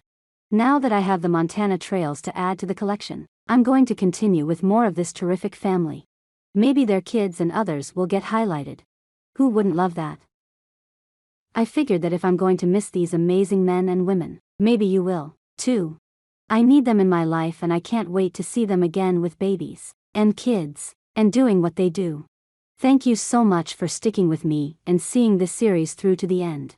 Emma's death drove me into a depression. I didn't know it was going to happen, and when it did, I realized it had to, both for Nathan's character and for the family's growth. I've loved this series, more than I can say. Thank you for spending time with them and me.